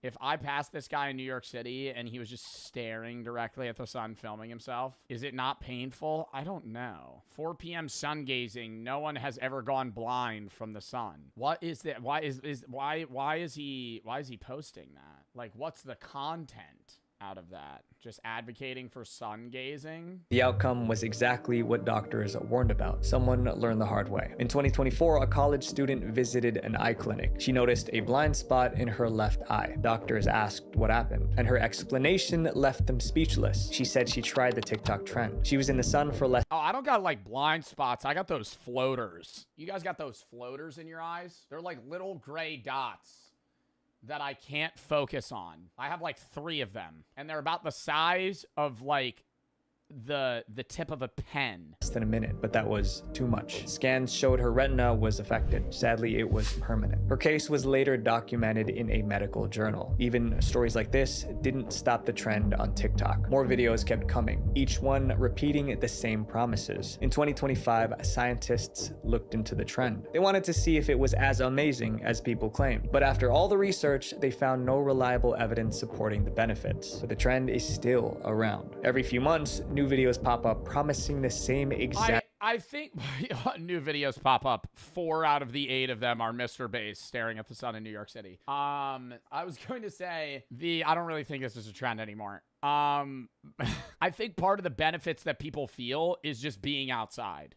Like, you're like, oh my God, it's improving my energy and my mood. This really is a superpower. It's like, no, you're just watching the sunset. No, you're watching the sunset, but you're also kind of like killing your eyes by watching it directly. Exaggerated benefits. And whenever it returns, you're just going outside. New people are exposed to the same risk. Our next chapter is about a community of people who became so obsessed with their appearance, they ignored every warning that came with it. Looks maxing gone too far. This trend started because young men wanted to improve their looks. At first, there was nothing directly obvious that was wrong with it, but some people pushed it too far. When I heard about it, I was like, this is the craziest thing I've heard since the Tide Pods. The trend is called looks maxing, but it was taken too far. Looks maxing is a set of methods men use to make themselves look more attractive. Young men formed Reddit groups to discuss skincare, fitness, and fashion. Sometimes members would post photos of themselves. Then other members would point out their physical flaws and suggest ways to fix them. And bro, and it's like, why are you taking looks maxing advice from a dude with a big Chungus profile picture? I mean, it's just like, if you really want like help with this stuff and you're like, oh, rate me, look at this image of me, dude, you're just gonna get grilled by like randos. Flaws and suggest ways to fix them. And for a while, actually, some of the people are just saying get a haircut. Like, I don't think that's bad. Short term, change your haircut and do your eyebrows. And if you can, grow a goatee and keep it shaped. Long term, loose face fat and train your neck. And suggest ways to fix them. And for a while, that's all it was. But for some, basic improvements weren't enough. They became obsessed with their facial spins weren't enough. They became obsessed with their facial structure. They wanted sharper jawlines and defined cheekbones. So they went looking for extreme solutions. Yeah, people always post a picture of me. I have like recessed maxilla or some shit. Because my side profile, my jaw should be like this. I'm shutting out. Side profiles, oh, brutal. And that's where things took a turn. Some members of the looks maxing community. I just gotta walk around like this.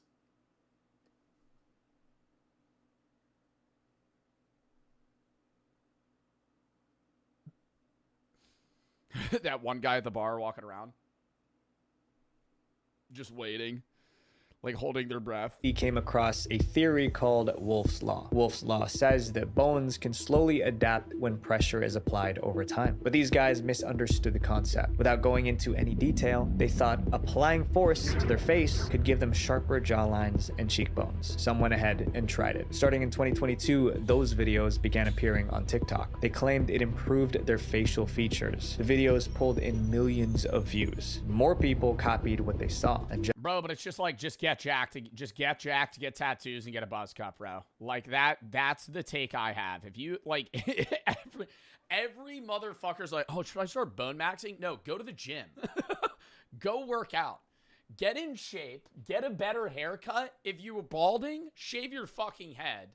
Try and grow a beard, right? Maybe get a dermal roller. Like, I feel like that's like a normal idea of looks maxing. Like, let me improve my beard. Get a tattoo. Not some cringe shit. Don't get the clock and the lion and the rose like every other fucking white guy has. Like, you know, something that's unique to you.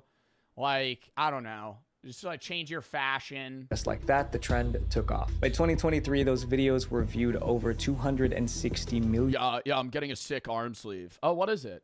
Oh, it's like a tribal tat, kind of like Dwayne Johnson. Oh, are you Samoan? Oh, no, I'm getting it with a clock and a lion that's just kind of leaping out at you right on my forearm.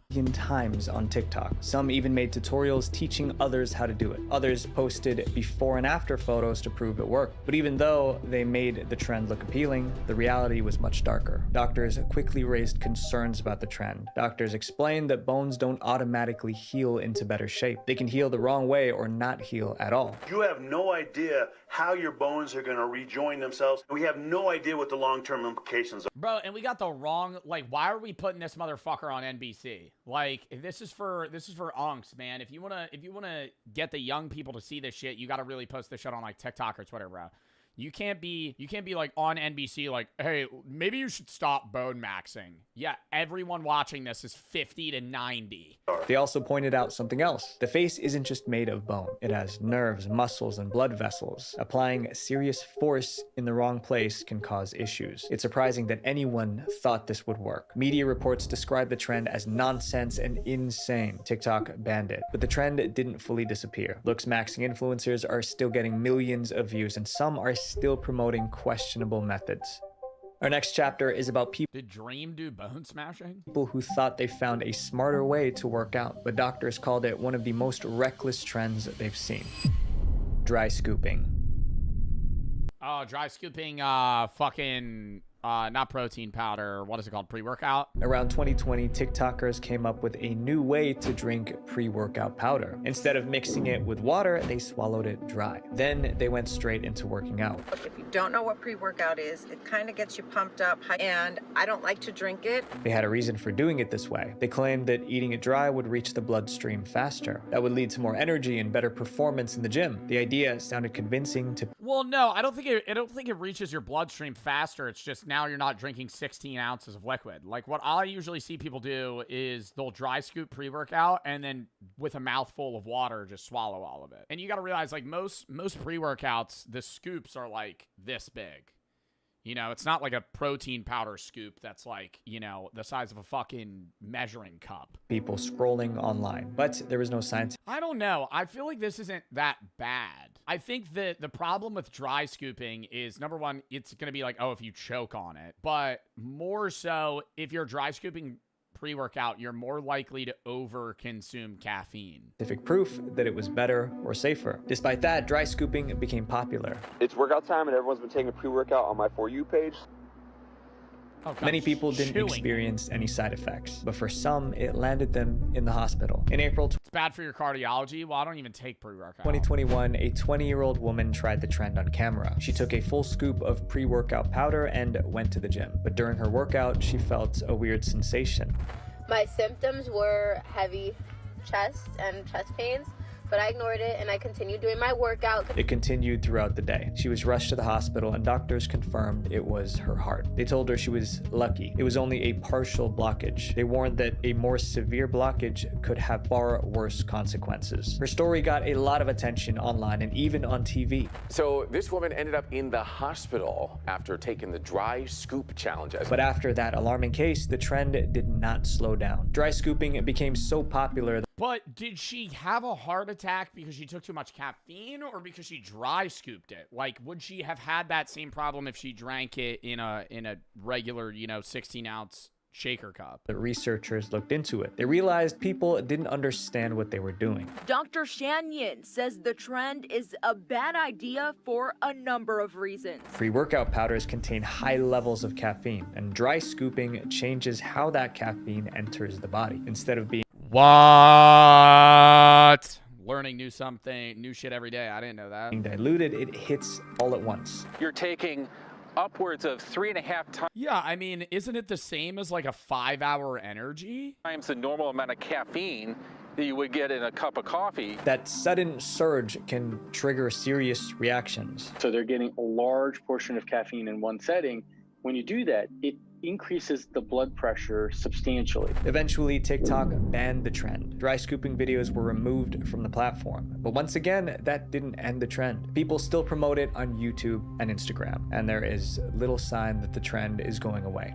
These trends prove that common sense sometimes isn't so common after all, especially on the internet. But at least I know you guys are smarter than that. Visual Venture.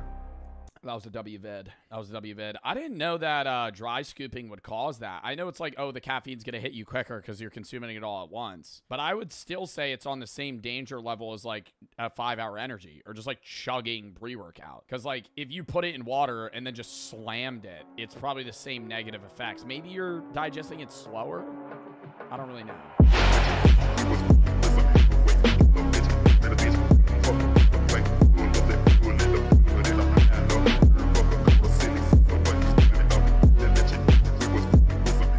That's like as much salt that would be on like a bag of potato chips.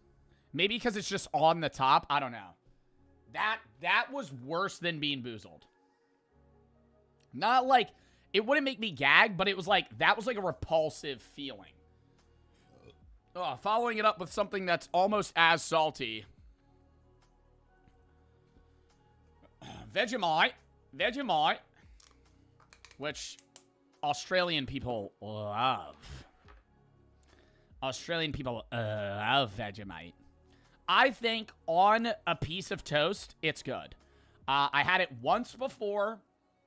I don't even remember what I had it for on stream. I had it on toast, though. Do a spoonful. I don't have a spoon, so I'm going to do a fork. But it's so thick that it'll still pick it up. If you don't know, Vegemite smells kind of like poop. But also good at the same time. Like, I don't know how to describe it. Vegemite is, okay, forefront, okay, you know how there's, like, layers to smell and taste? The forefront smell is like dead fish. Like, the forefront smells bad, and you can't really it's not dead fish. It just smells bad. But then right after that, there's, like, a waft of, like, oh, that smells kind of savory. Kind of like a Worcestershire or an A1. It's so thick. And it looks just like a chocolate spread. Like, if you had COVID, I feel like somebody could convince you that this is like Nutella. What is it? It's like a yeast. I don't even know what Vegemite is. It's yeast. It's yeast extract, salt, and malt. That's it. And then riboflavin. So, like, other random chemicals. Folic acid. Is this healthy for you? Do Australian people eat this? Hey, Libby, local Australian in chat. Is Libby here still? Libby, do you guys eat this all the time or no? Like, is this like a... Look at this. Like, this would... I think if I held this here for, like, weeks, it would never fall off. It's, like, almost as... It's like a liquid and a solid. It's 5 a.m. for her. On toast? Yeah, I had it on toast, and it was good. Like, I kept this. Like, I would eat this with toast. I just think by itself, it's so overpowering that it's disgusting.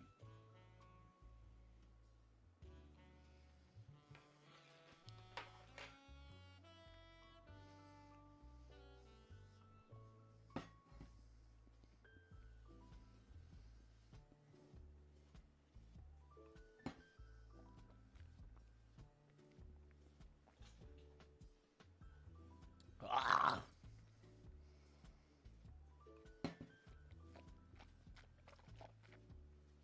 Oh, it coats your mouth, man. It really gets in there.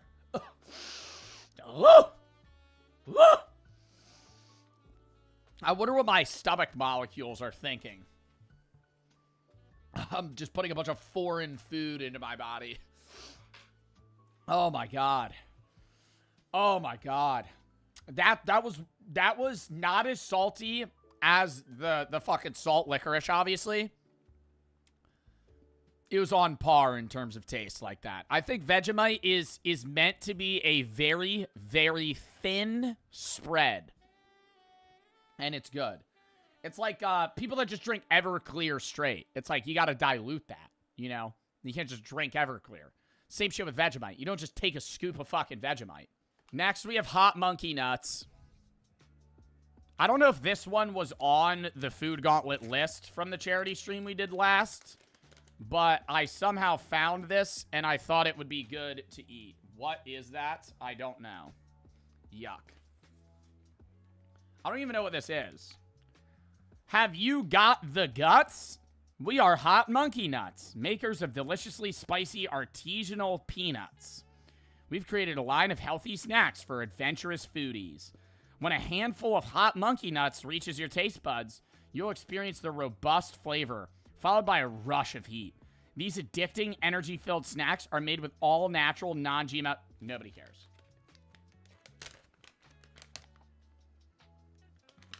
I feel like these are actually going to be good, if I'm being real. They look good as fuck. Focus! It just looks like peanuts.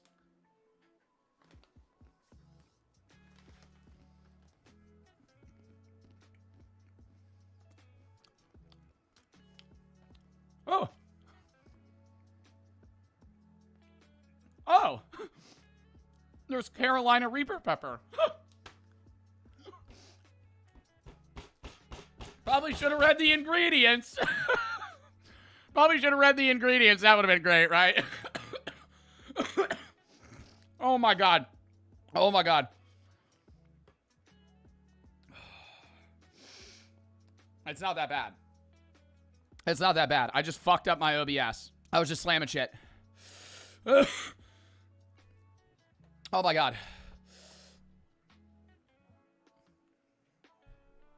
Get milk? I don't own milk. Brady! Brady! I fucked up my OBS. What do I do? Wow, that's spicy. Who would fucking just casually eat these? Oh my god. Roasted peanuts, peanut oil, a black lava salt, jalapeno pepper, Trinidad Moruga scorpion pepper, Carolina Reaper pepper, chipotle pepper, habanero pepper, ghost pepper, cayenne pepper, black pepper, ancho pepper. Processed in a facility that has peanuts, dairy, and it says processed in a machine of fucking machinery that has nuts. No shit, it has fucking nuts. I'm eating nuts. Why would they have to fucking tell me that? Processed in a plant that processes nuts. No shit.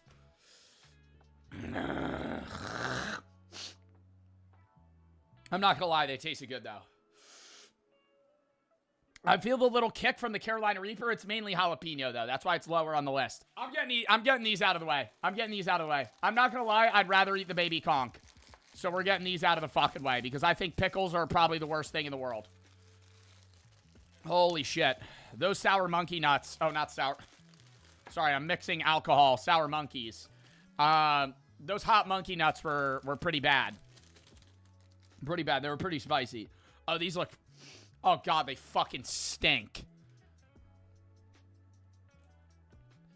Like, who's buying these and enjoying them? Why are they hard? Oh, it says say no to drugs on the top. You think people are eating these instead of taking drugs? Cucumbers, water, vinegar, salt, alum, calcium chloride, sodium benzenate, and potassium sorbate. Saladitos con pepino. Deliciously seasoned with a little kick. Oh, they're spicy? What do you mean a little kick? These are good? I don't like pickles, is the thing. I don't care if it's sour. No. No. Wow, they fought... Dude, pickles are the most off-putting smell in the world to me. Oh my God, I thought we were getting through this. I was like, oh, I only have like 4 more things. I still have to eat these fucking chicken hearts. And the sour balls. Fuck this. Fuck this. And I always sit here and I know people say, Joe, you don't need to do this. I'm like, okay, well, it's content. But it's like, you know, I could do something more fucking wholesome. Some good mythical morning shit. Trying every Ben & Jerry's flavor. Instead, I go, oh, I'm gonna eat fucking baby conch in a fucking can. Oh, you know, who would order that shit? Me. I'm the only person that fucking buys this shit. Why do people who eat sour pickle balls? Fuck this. I'm eating half. I hate pickles. Throwing that shit out. I hate pickles. Mind over matter. You control your destiny. Sour pickle balls.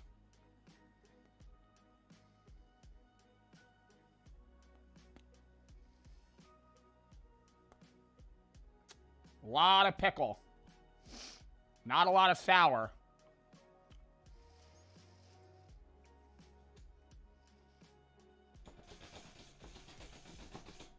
Ugh.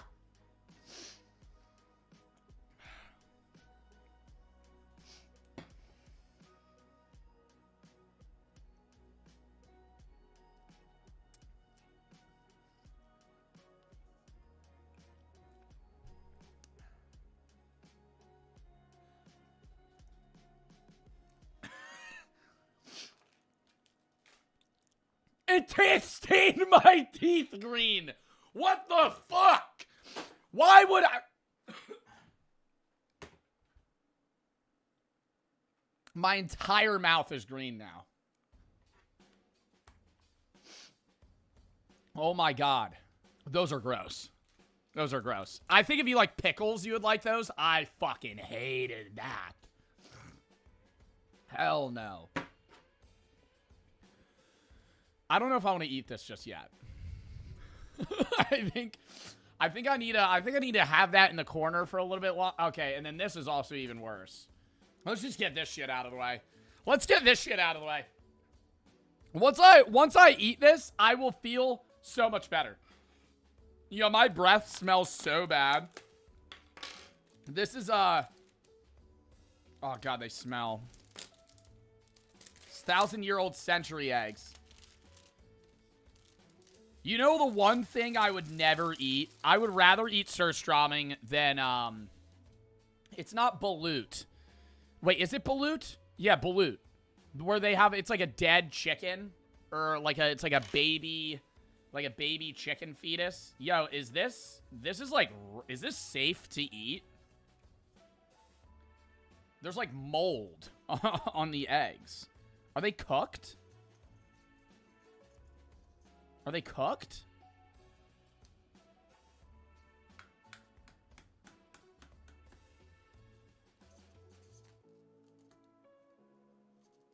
Oh, hell no. It's straight black. Oh, God, and they smell, dude. Don't eat that. I have to try it. Hold up. I gotta crack it open, though. I gotta peel it. Dude, it's just, like, flaking like crazy, man.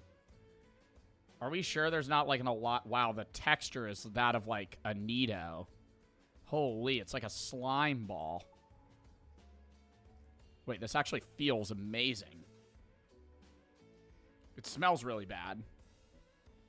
Look at that. Is that not, like, it's reflective black. That's reflective. You can see shit off of it. So, this is a century egg, so it means it's 100 years aged. It's not actually 100 years age. I don't know what they put it in. Does anybody know? I know they put it in something that makes it age very quickly, and so it turns black. I'm pretty sure they're safe to eat. They put it in milk? I don't think they put it in milk. I feel like they put it in, like, a vinegar, like, solution or something. Hold up. I'm kind of wedging the egg out. Wow, there we go. Look at that. That's... What is with these things and smelling like chemicals, man? I have 5 of them. Anybody want one? Chat, by all means. By all means. By all means. Should I crack it open or just bite into it? It's very, very bouncy. It smells like ammonia. Like heavily like ammonia. God, it smells just like this shit. When I was saying I ate that Swedish salt candy or whatever, and it was like very ammonia heavy on the back end, it's the same thing. The inside looks like rotten. I am doing a nibble. I am doing a nibble of this. I need to cut it in half. I need to see the insides. You're right. We'll do a chop. Oh, yeah, that's even worse. That's even worse than what I expected. It's green on the inside. It looks like mud. Yep, looks like a fat fucking shit. Look at that. Is this safe? It smells so bad. I love hard-boiled eggs, though. I'm Googling this. Are century eggs safe to eat? Yes, safe to eat when properly prepared. They're preserved through an alkaline curing process that prevents bacterial growth. And they're cooked, making sure they're ready to eat in moderation. Contrary to popular rumors, they are not soaked in horse urine. Oh, phew. Phew. They're treated with ingredients like clay, ash, salt, and quicklime. Thank God. they're not covered in fucking it's cow urine. Stop, don't say that. Traditional unregulated methods speed up processing, which is toxic. Make sure you buy from a reputable source. I bought these on Amazon. Is that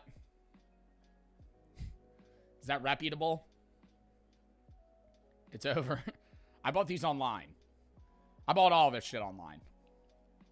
It's cooked. All right, I'm going to eat. I'm going to cut off a piece that I'm going to eat. Oh my God, the whole yolk, dude. The whole yolk just came straight off. Oh my God. That's going to be the gross part. That's going to be the gross part. I'll eat the yolk with a little bit of the fucking white. We'll do this.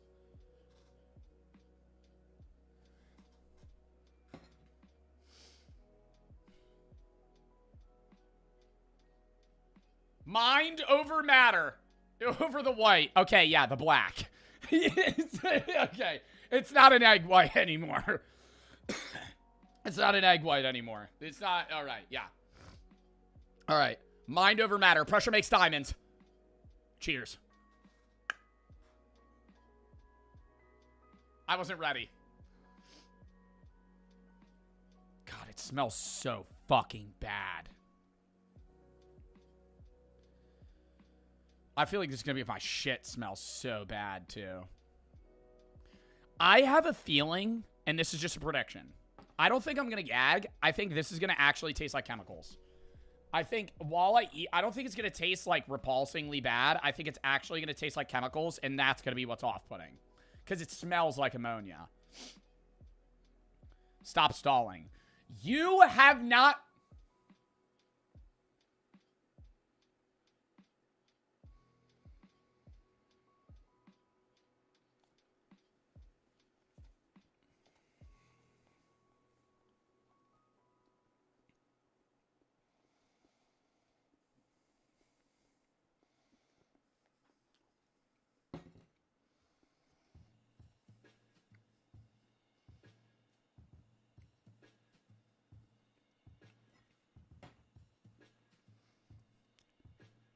Tastes like a regular egg.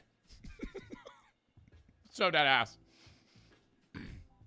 This smells really off-putting. It smells horrible. The texture is pretty bad, too. It's not that bad, though. I'd give that like a 6. Like, it kind of just tasted like a hard-boiled egg you left out in the sun for a little bit.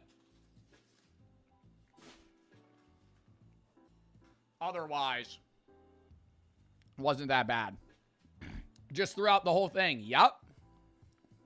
Yup. I would have bought one if I could have. I would have bought one if I could have. And here's where we go. You're wasting food. You want to come eat the century egg?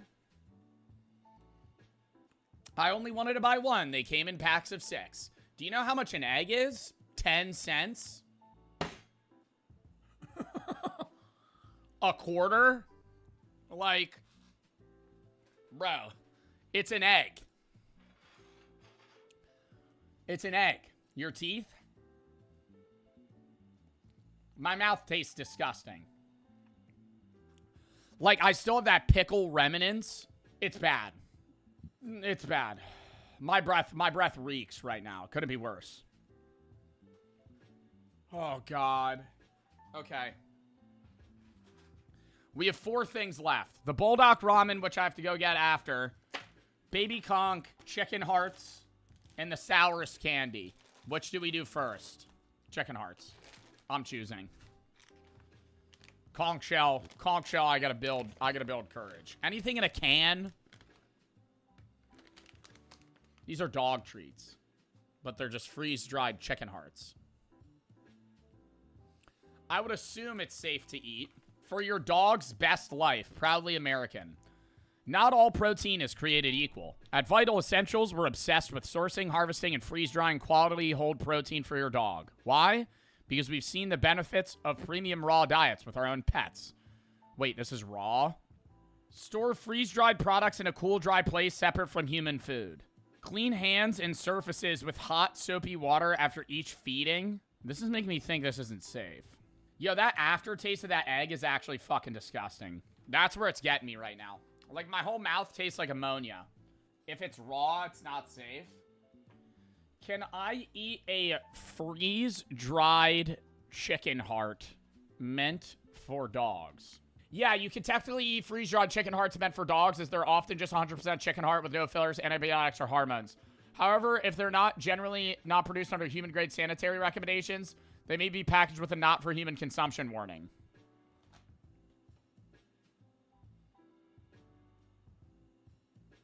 I'm not seeing a not-for-human consumption warning. Flip a coin. I don't know. Am I really going to be... I mean, this is a chicken heart versus an egg that's, like, aged. It's really hard, too. Like, I don't even know if I could bite into this. We'll do a little nibble.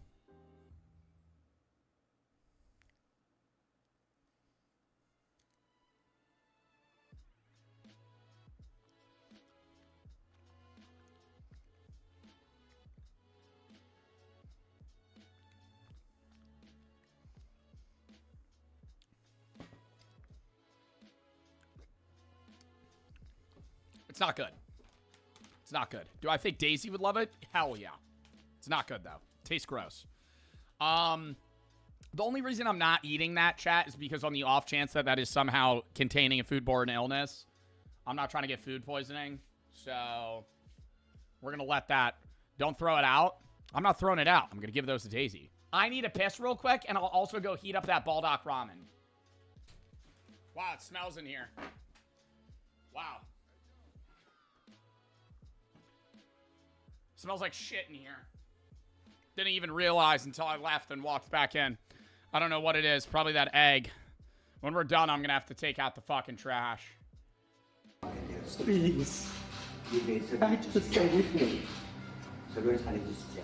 Please save my life. But his pleas fall on deaf ears. He's handcuffed and led from the room. He's been sentenced to 15 years of hard labor. 2 days later, on March 18, the Korean Central News Agency released the CCTV footage to the public. Western news outlets treat Bro, that's not him. Oh my God. I feel like the story I was fed was from North Korea. What the fuck? the footage with suspicion. That figure could be anyone. That shit's in 140p. One story notes that the corridor is well lit, something that, in a country where electricity is scarce, is far from the norm for staff-only spaces. Some of his tour mates give interviews. One of them, Sarah McLaughlin, says there was an issue with the time shown in the video. Your group had been out at a New Year's Eve party in the hours before that. Were you even back at the hotel then? No, the time didn't match up at all. According to her, what the fuck? So from the start, North Korea planned on pinning this on someone, and they picked Otto because he didn't go out with the rest of them. Like, if Otto had gone bowling or something, they would have just picked somebody else. The young pioneers didn't return to the hotel until around 3 a.m., more than an hour after the footage was allegedly captured. Oh my God. Another tour mate says in an interview with the BBC that Otto was careful to observe the rules. They'd been told not to take pictures of military staff or installations, and he'd been nervous when taking a photo with military personnel in the background. Men for mig giver det simpelthen ikke mening, at den samme fyr, som stod og var så nervøs over at få taget det her ene billede, som måske var lidt på kant med det, vi havde fået at vide, vi måtte, så skulle kunne drikke sig så fuld og forvandle sig til et helt andet menneske nærmest, og så bare jorde op og prøve at stjæle et banner. His roommate, Danny Grattan, also doubts that it was Otto. We never mentioned anything remotely like that. We'd already bought some souvenirs. In my heart of hearts, the guy I knew for 3 or 4 days was not that type of guy. Everything about the whole story was fabricated, in my opinion. But why? Otto's parents, Fred and Cindy, turned to the Obama administration for help, but the Warm Oh, was Trump not president at this time? Beers later said they were advised to keep quiet. According to GQ, Robert King, the special envoy for North Korean human rights issues, warned that drawing media attention to the ordeal might anger the regime. Oh my God, and then they would just kill him. I don't even think that's bad, the government, because my point was like, if Trump was president, I feel like he'd be like, I'm just going to kill you guys, give him back. But then they would just kill him. King warned Warmbiers to expect a marathon, not a sprint. He recommended the family be quiet to avoid antagonizing the unpredictable regime. Media attention to the ordeal Yeah, because they could just do anything. might anger the regime. What makes it even more complicated is that the United States has never had a formal diplomatic relationship with North Korea. There is no U.S. embassy in Pyongyang. Yeah, so how are they even going to communicate? The Swedish ambassador serves as the liaison for Americans, but the Swedes' calls and emails are met with silence. The days turn to weeks, turn to months. Efforts at back-channel diplomacy are stymied. The issue is passed from one administration to the next. No one knows where Otto is, what he's doing, or how he's being treated. Then, in early June 2017, some 17 months after his detention, the news finally arrives. Otto is unconscious. An extraction team of doctors and diplomats is put together. And finally, Let me start by saying that I'm glad Secretary of State Rex Tillerson and I, along with a very talented team, were able to get Otto Warmbier back with his parents. Fucking idiot, dude. Like, I mean, like, we got Otto Warmbier back. He's in a fucking coma. We got Otto Warmbier back. He's brain dead. He's, what the fuck? We got him off the plane. You got him back. You got a body back, bro. You ain't get the guy back. Otto's not there mentally. Otto Warmbier is returned to U.S. soil on June 13.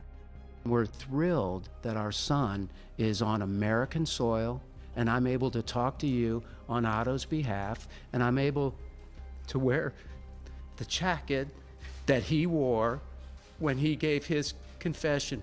Otto, I love you, and I'm so crazy about you. Bro, this whole fucking thing feels weird, man.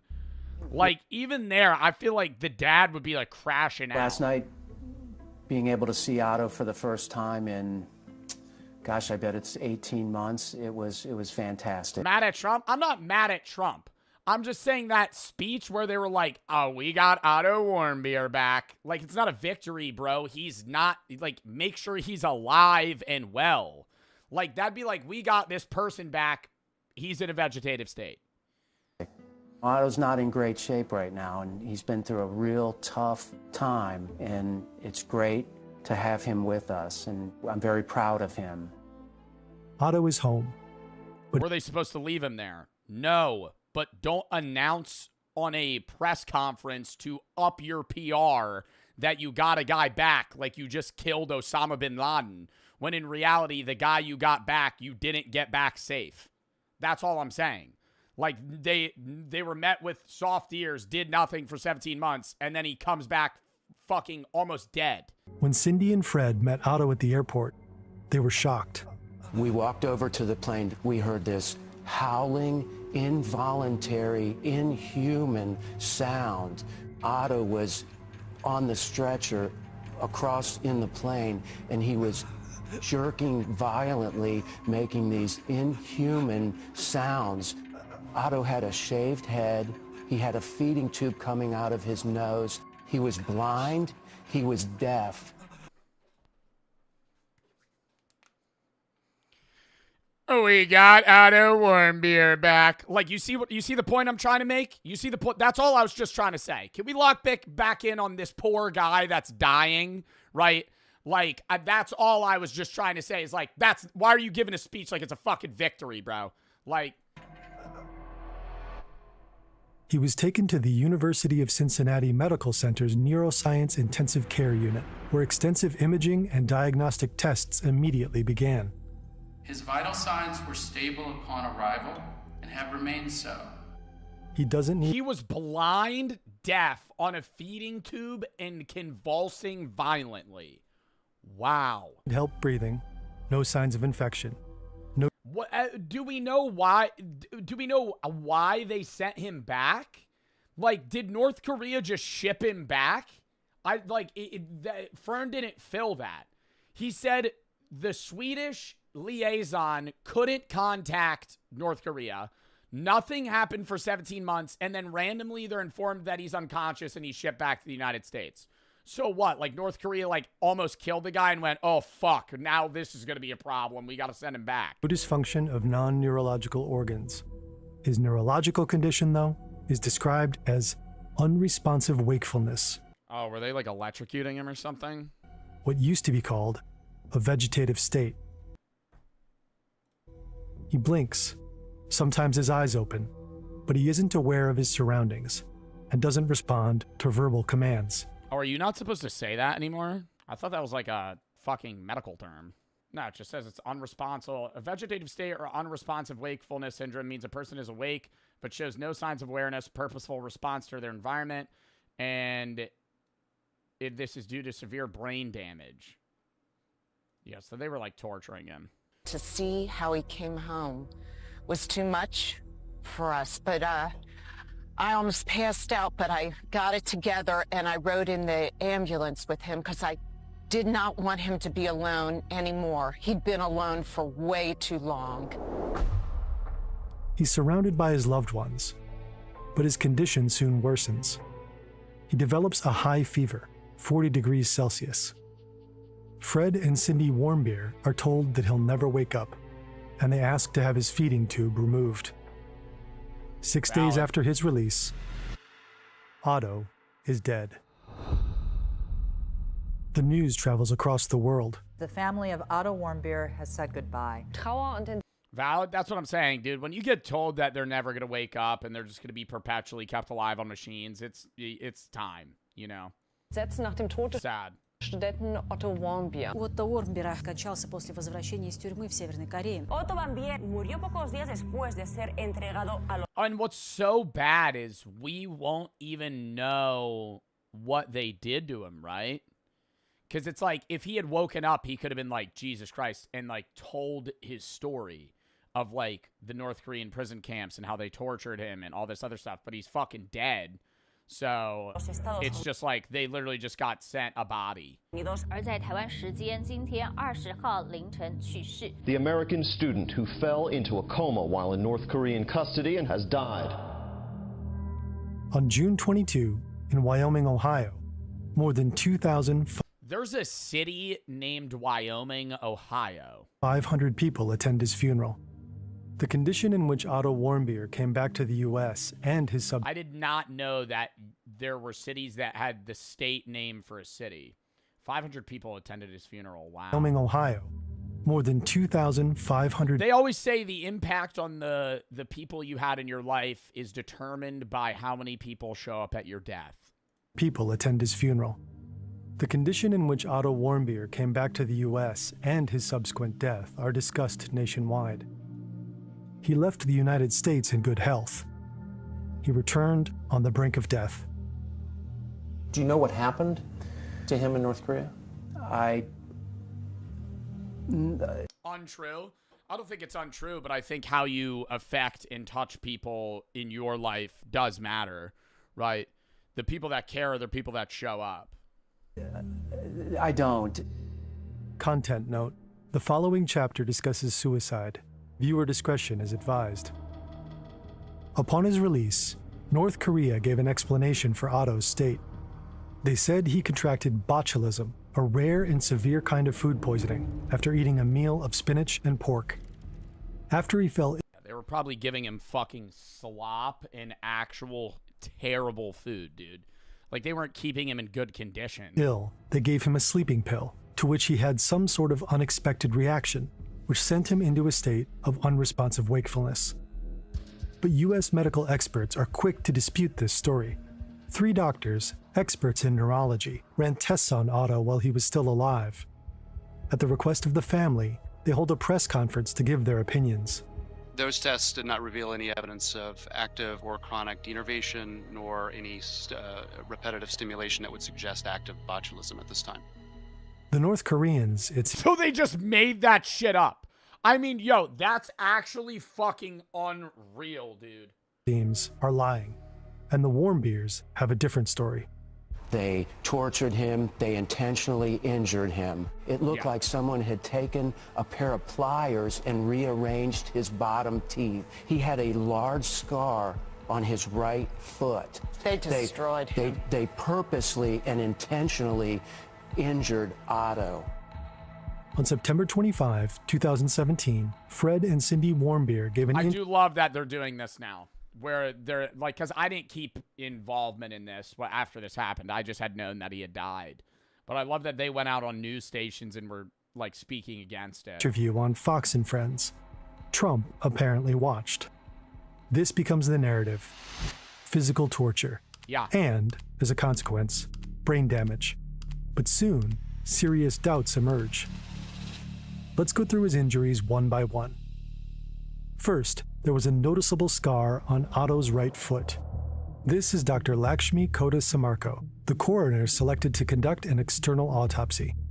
Fred Warmbier had noticed the scar, but had Dr. Samarko?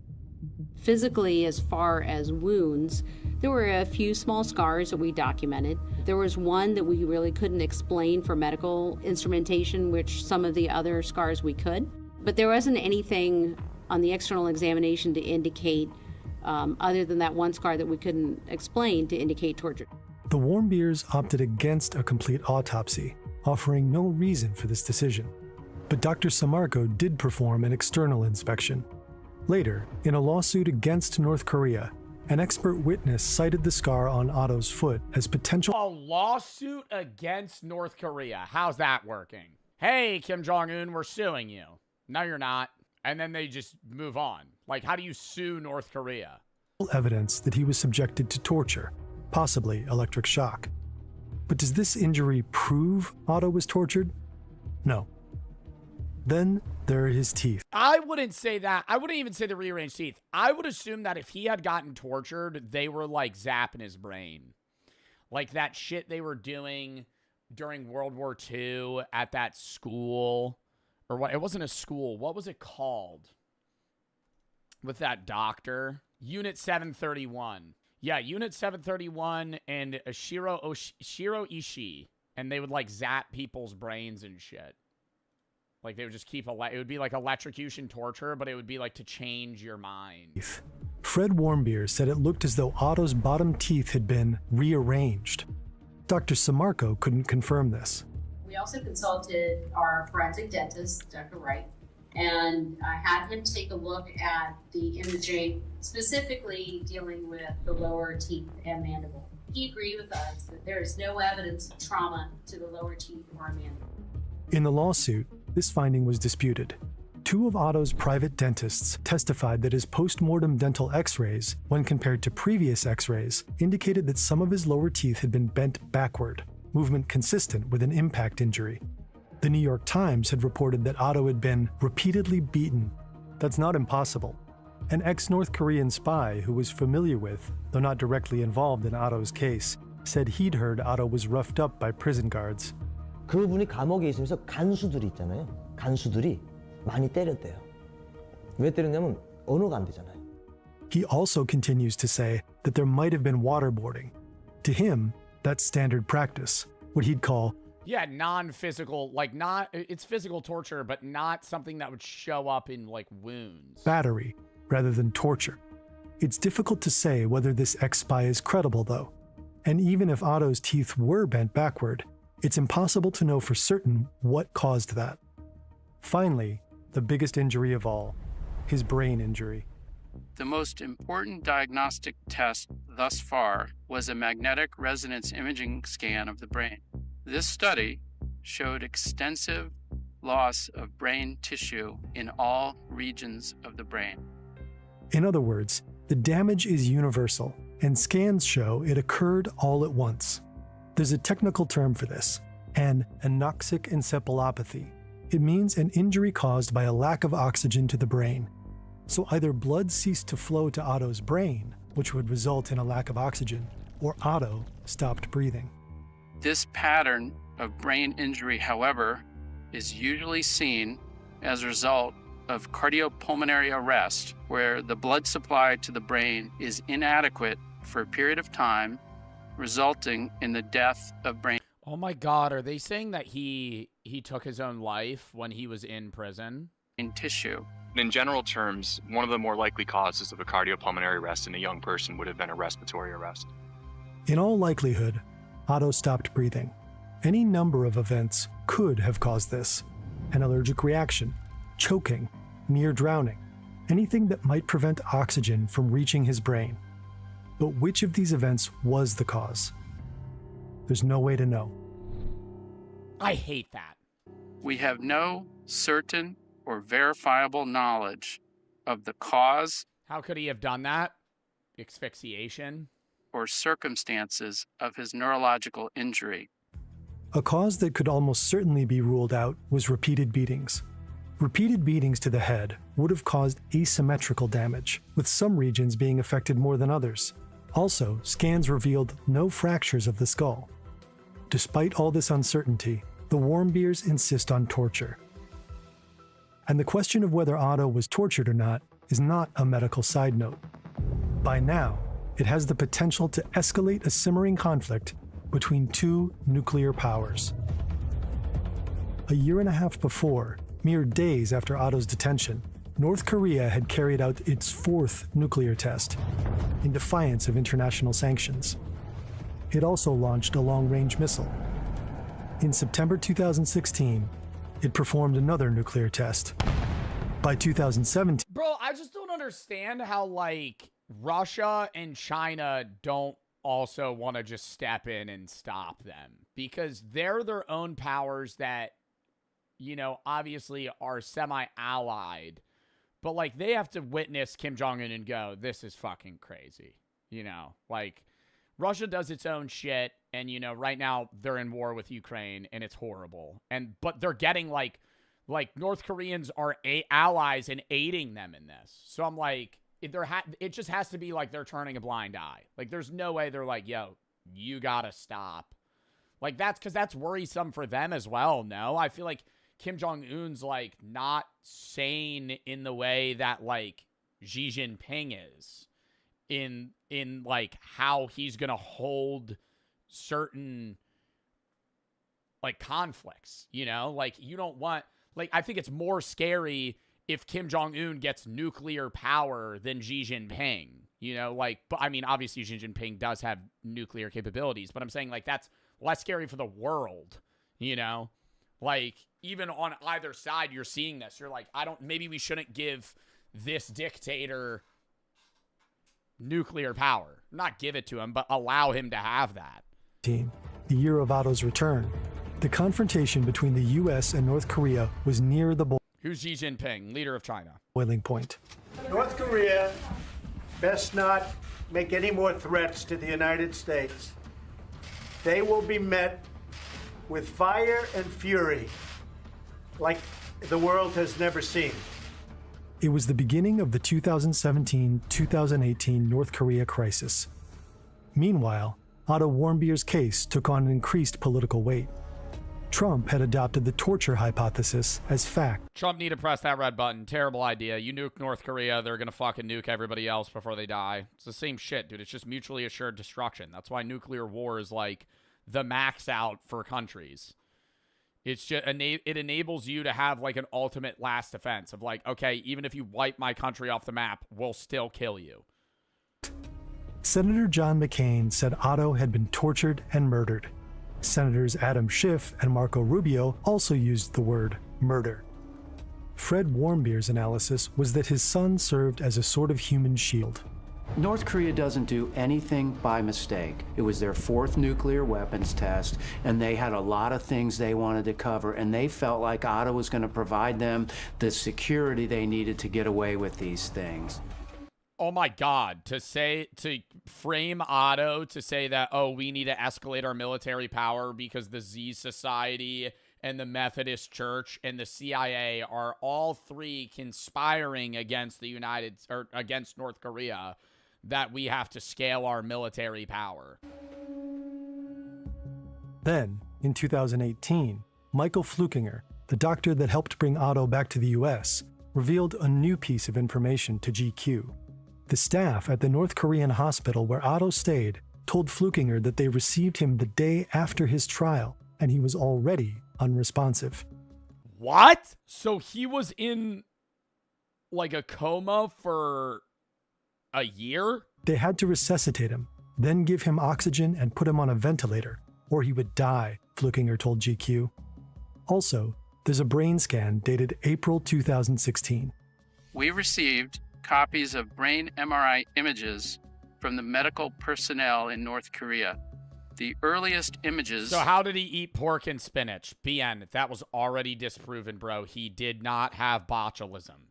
That was a lie that North Korean officials said to the United States to say that they didn't torture him. Are dated April 2016. Based upon our analysis of those images, the brain injury likely occurred in the preceding weeks. Of course, the North Korean story might be a lie. It might not be true that he was hospitalized the morning after his trial, but there is strong medical evidence that he sustained his brain injury in the days or weeks after March 16. In any case, Otto Warmbier. Why the fuck did they not return him then? You know what I mean? Like, if they did that to him right then, why did they not? Like, why did they keep him? Like, that doesn't make sense. But it's very unlikely that he was actually sent to one of the notoriously horrific North Korean labor camps. American detainees are treated differently. According to GQ, Otto Warmbier most likely stayed in a used guest house in downtown Pyongyang during his detention. The hard labor he was sentenced to would likely have been planting soybeans and making bricks.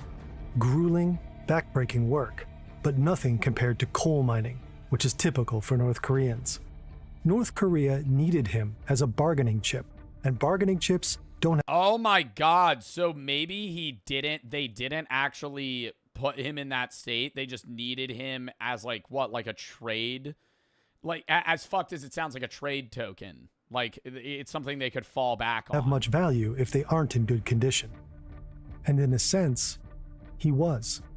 We believe that for somebody who's been bedridden for more than a year, that his body was in excellent condition, his skin was in excellent condition, and we didn't see any evidence of decubiti or bed sores. In its article, GQ proposes a different theory than torture. During the 2 months between his detention and his confession, Otto was likely subjected to relentless interrogation for as long as 15 hours per day. The only respite from the interrogation would have been North Korean propaganda films.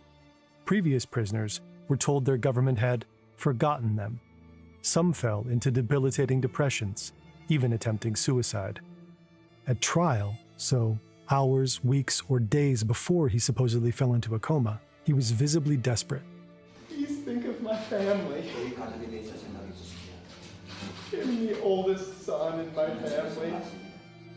GQ speculates that in the hopeless hours after his sentencing, Otto may have attempted to take his own life.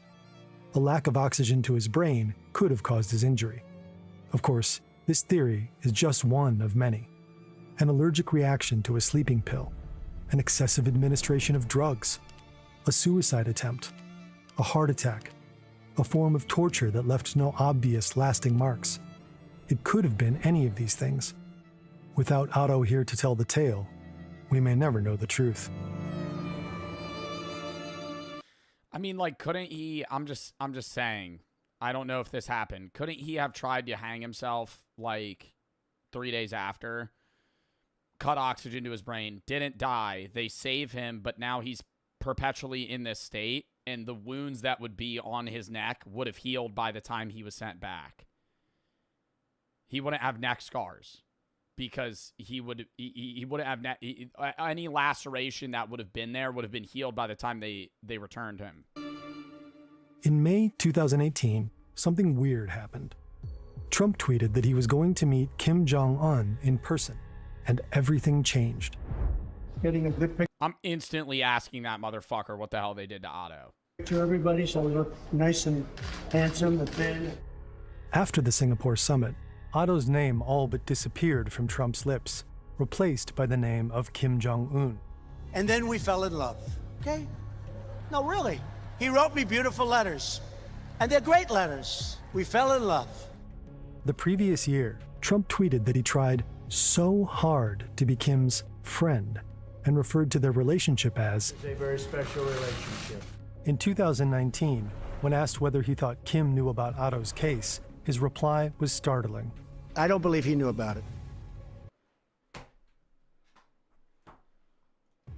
The Warmbiers were outraged. Get the fuck out of here. Trump had helped them bring Otto home and relisted Kim Jong-un's country as a state sponsor of terrorism. Now he seemed to admire him. Well, he is very talented. Anybody that takes over a situation like he did at 26 years of age and is able to run it and run it tough. Very few people at that age, you can take 1 out of 10,000 probably couldn't do it. Otto Warmbier was many things. 1 out of 10,000. Historically, the average person in power was younger than him. Bro, like, why are we glazing Kim Jong-un for being able to take over a dictatorship that was fucking handed to him? Like, an all-American boy, an unlucky tourist, a loving son. But on the international... Kim Jong-un was notably a bad student. Like, that was said of, like, he didn't do his homework, didn't show up on time. He was lazy. Like, what the fuck are we talking about? We're just glazing Kim Jong-un. stage, he was a pawn and a symbol. Pyongyang deployed Otto on the chessboard of politics, using him domestically as a mouthpiece to spread anti-American propaganda, and internationally as a bargaining chip, a hostage to be traded for the easing of sanctions or other U.S. concessions. For the Trump administration, Otto Warmbier was useful as a symbol, driving the narrative that he was tortured by a barbarous regime and possibly using his death as a means of psychologically preparing the American public for war, the threat of which Trump hoped would make Kim back down. Otto was sentenced to 15 years hard labor for an alleged crime that in most countries would be considered, at worst, vandalism, based on a sham trial. No matter what happened to him, I think in most countries you wouldn't even get arrested. I think in most countries you would probably get a small fine, or they would be like, you're just banned from coming back to the hotel. that in itself is damning enough. And even if he likely never had to go to one of North Korea's prison camps, they are hell on earth. Uncertainty about his cause of death. What'd he do? Take a poster. And it might have not even been him. Everybody that was with him said that he wasn't even at the hotel at the hour that they said that he did it. And you can't see a face. You only see the figure of a man. And there's a lot of men in the world. So, like, that shit just pisses me off. I fucking rip Otto in the chat because that was fucking horrible. Like, wow. The worst internet trends still happening today. Lock in.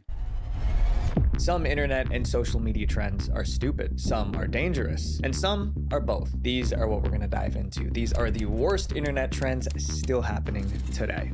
What is an internet trend that people are still doing? Yo, y'all remember Galaxy Gas? What happened to that shit? That was an internet trend. Devious Licks? Well, that's just stealing. The Devious Licks trend is still happening today. Okay, just robbing people. Stealing.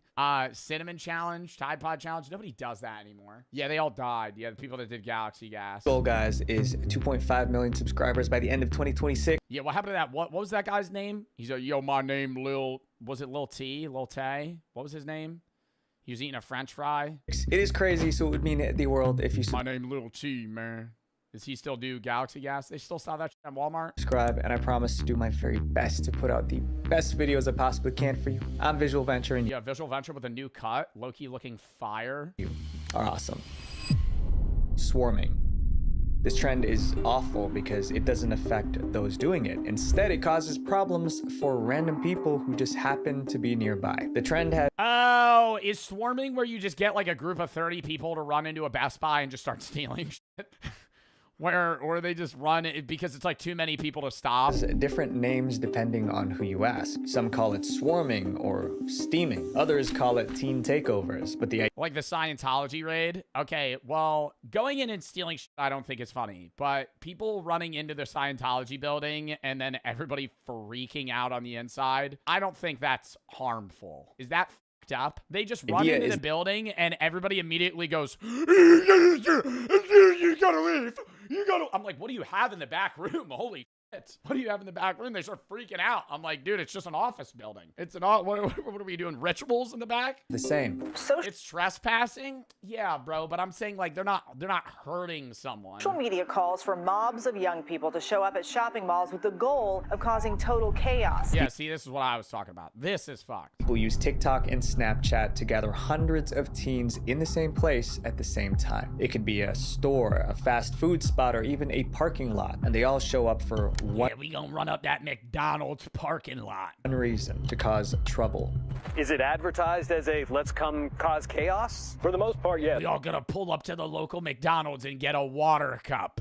But we ain't getting water. That's what it appears to be. It's bring your drama. During these swarms, people become rowdy and the property is damaged. But this trend isn't new. It traces back to a crime from years ago. In the early 2010s, flash mob robberies started happening. Groups would rush into stores, grab what they could, and run. Because there were so many people, the staff was... I love those videos where people run into an Apple store and rip the iPhones out. You ever see the video of that guy that did that? I think he was alone, too. He just walks into an Apple store, rips 20 phones off the fucking wall, shoves them in his pants, and, like, waddles out. I'm like, all of those have trackers on them. Like, every single one. They know where all of those phones are going. Dude, robbing an Apple store is the dumbest thing ever. I'm like, you realize they could just track that. Like, you're not, and also, isn't it like a brick phone? I'm pretty sure, like, they're just show phones. They're not actually, like, usable. Overwhelmed. It was impossible to stop or identify any of the culprits. There are reports of flash mob robberies happening as far back as 2011. At the time, people used text messages and early social media to plan raids. But today, technology just makes it much easier. Now, a single post can reach thousands of people in minutes. A location is shared, a time is set, and a crowd shows up. Organized on social media, a wave of spur-of-the-moment meetups has been creating chaos in American cities and has even spread overseas. Shop owners have little time to respond. They could only watch as their items were stolen. Sometimes stores shut down early to stay safe. But I'm just locking the doors. You know what dude, that's exact. If I see this happen and 500 people storm in and just start stealing shit, I'm auto-locking the doors and walking into the back room and just calling the cops. They could start vandalizing shit. It'll be on camera. Like, were stolen. Sometimes stores shut down early to stay safe. But I love that shit, though. Not like these raids. Have you ever seen those videos where, like, it'll be some woman walking into a gas station, some person, they go to steal shit, they lock the doors, they try to leave, and it goes like, and it goes, you know, they go. Then the dude comes walking up behind them. They're like, yeah, I know you have shit in your pocket. They're like, no, I don't. They try to break out through a metal door. Restaurants had already locked down their doors and sheltered him. Isn't that unlawful imprisonment? I have no idea. I actually don't know. But I do have the take that if you're going to try and steal shit from like a Best Buy and they lock you out or they lock you in, I think that's hilarious. If you're trying to rob a store and then you get locked inside, that's funny. Place inside. Swarming spread to multiple countries, including London, Australia, and Canada. At that point, it stopped being just a trend. It became a public safety issue. As the incidents increased, police began to take them seriously. The goal was to stop swarming before it started, so officers monitored TikTok and Snapchat for planned swarms. When police found out that there was a takeover planned here, they started adding more resources like this. In some cases, police arrived too late. Crowds already formed and stores were overwhelmed. In those situations, officers arrested people who refused to leave. And even after the crowd cleared, police reviewed CCTV and body cam footage. They used it to identify and arrest those involved. Sometimes they released the footage so the public could help. Some parents who discovered their children took part even turned their kids into the police. But in the end, business owners were the ones affected the most. Swarming made it harder to run their stores. Stores that could afford it added more security. Others closed early when they saw crowds forming outside. It became one of their biggest headaches. And the problem is, fucking light a round off into the ceiling. You shouldn't do that. That would be bad. People would stop, though. they don't recognize the financial and economic damage they're doing to that community. Unfortunately, there's no clear way to shut down this trend, especially because there's no clear leader. It's just a group of troublemakers acting at the same time. Swarming is still happening as of today. And as long as social media Why are they makes doing it out of Popeyes? What are you getting out of a Popeyes? It's easy to organize, we don't know when it will end. Our next chapter is about creators who found a way to go viral by filming people at their lowest point. Poverty tourism gone wrong. This trend is straightforward. Creators and free food? What are you gonna fucking run in the back? You have to pay for it before they make it. You're just gonna run into the back, start fucking cooking up your own shit. influencers film people in tough environments and post it online. Sometimes it looks like kindness or spreading awareness, but for some creators, their real goal is to make the video go viral. And the worse the Yeah, you give a homeless guy $20, make the video a minute long. situation looks, the better the video performs. In late 2025, YouTuber Pete Z posted a video titled "I Survived India's Deadliest Slum." Pete traveled to India and spent spent 3 days in one of the largest slums in the world. The video went viral for all the wrong reasons. First, people were offended by how Pete described the area. He emphasized police corruption, violence, and robberies. They also accused him of turning the misery of people into entertainment. Reporters called it poverty tourism. Yeah, I think you gotta tread a thin line in like reportive content like that. Like I think Andrew Fraser does a great job where he'll go to areas like that and like kind of give them the mic and just be like, hey, you just describe how it is here.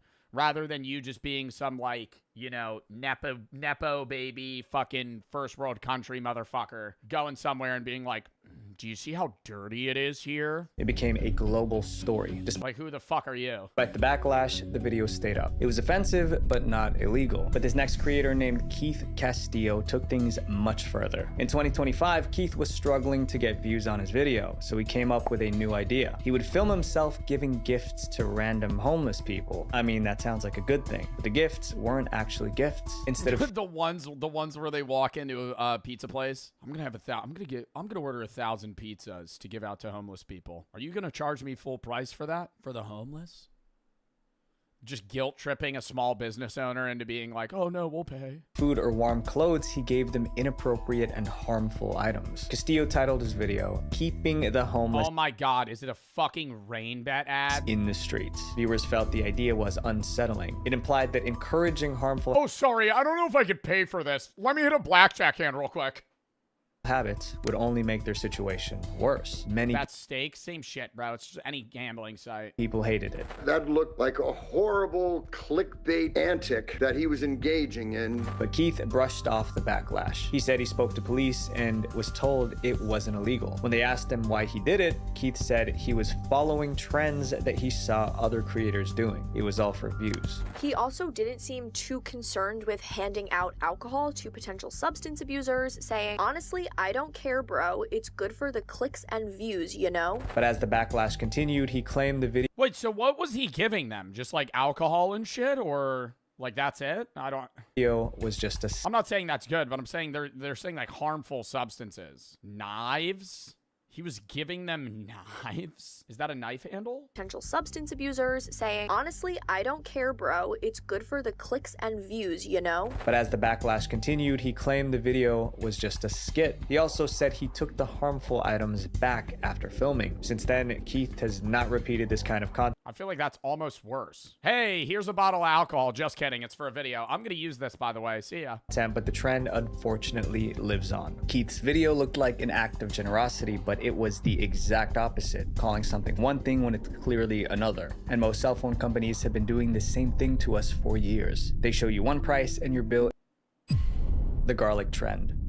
This trend promised the garlic trend to solve a problem millions face, but the solution did more harm than good. It was called the garlic in nose trend, and it started gaining attention in 2021. A woman with a blocked nose decided to try a health hack. She filmed herself putting a clove of garlic into her nose. Then she left it there for about 10 minutes. When she pulled it out, her mucus came out and the garlic looked like it cleared her nose. Blocked noses affect many people, and this looked like an easy fix. Thousands of— You know what I've never used that's the actual solution for this, that I'm just waiting one day to get my hands on one. It's not like I can't buy one. One of those fucking pot things where you pour water in your nose and it shoots out the other end. I want to use one of those. Neti pot. I love those videos. Somebody that's sick, they attach it to their nose and you just see green mucus just spewing out and they're just going... People started trying it. It even made it on the It's like getting your brain sucked out of your body. News. And almost every time they did this— Ew? Yeah, but it's clearing, dude. You know how relieving that is? You know when you get sick and you have like a clogged nose for a week and you actually like forget what it's like to breathe normally, and then the day you hear and it like unpops. Maybe that's just me. I do have a deviated septum as well, so I only breathe out of one nostril at a time. But when I'm sick, it'll just be like, and you're like, you blow your nose for the final time, you're like, oh my god, I could breathe again. The same thing happened. What I normally do if my nose is clogged is I'll go into the shower, get it really hot, and just stand there. Wait for the steam to undo the... Pulled the garlic out, and mucus followed.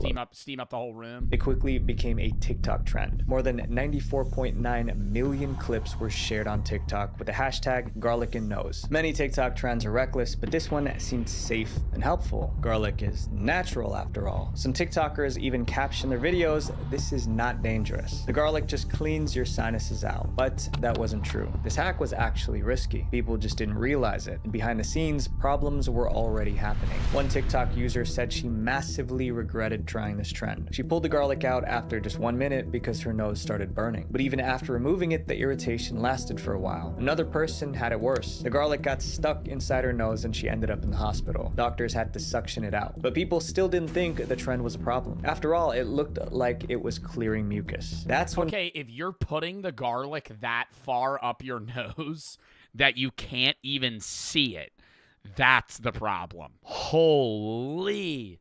Dude, it's literally like, how are you even, like that? I feel like that's just user error. I'm not saying garlic in the nose is like, oh, the way that you unclog your nose, but like, why are you shoving it that far up there? It was clearing mucus. That's when doctors stepped in and they shut the idea down. They said the mucus coming out wasn't a good thing. It was a sign that something was wrong. Doctors explained that the mucus was a sign of irritation. Garlic contains harsh compounds that can irritate the inside of the nose. The body wants to expel the garlic and its chemicals, so it creates an overflow of mucus to flush out that irritant. That's why so much comes out at once. The volatiles in garlic can actually burn the mucous membranes of the nose. Doctors warned it could lead to infections. Even with all these cases and warnings, the trend is still around. Doctors are still warning people to stop. It seems to come back every flu season because it looks like an easy fix. But in this case, this cure can leave you even worse. Up next is a trend that made homeowners fear for their safety. The door challenge. The door kick challenge started in 2021 as a prank. College juveniles approaching homes in the middle of the night to kick or bang on front doors. 2021 as that's how you get some crazy motherfucker to shoot you in the head. A prank. College students kicked dorm room doors to scare their friends. But by the end of the year, it got worse and spread to neighborhoods. Teenagers would kick the... Way scarier. You kicking the door of your friend, roommate, or not your roommate, but your friend that lives in the same dormitory as you, it's like, okay, at most you just piss them off. You walking up to a random house on the street and just fucking banging on the door in the middle of the night, like, you might actually die. Doors of random houses and run away. The people inside didn't understand what was happening. Yeah, you get a 12 gauge through the wooden door. Either a car had hit my house or somebody was trying to break in, which seems pretty stupid since my truck was right here in the driveway. Most homeowners thought someone was trying to break in, but when they came outside, no one was there. Only a damaged door. Police quickly identified it as the latest TikTok trend. They go up to this house, and you can see it from the security camera. They go, they kick the garage, they run away, and turns out they actually damaged the garage. The media picked up the story. Teens actually recording themselves kicking people's doors, and authorities are worried they could be putting themselves in some real danger. Homeowners were getting angrier. Some made it clear they were ready to defend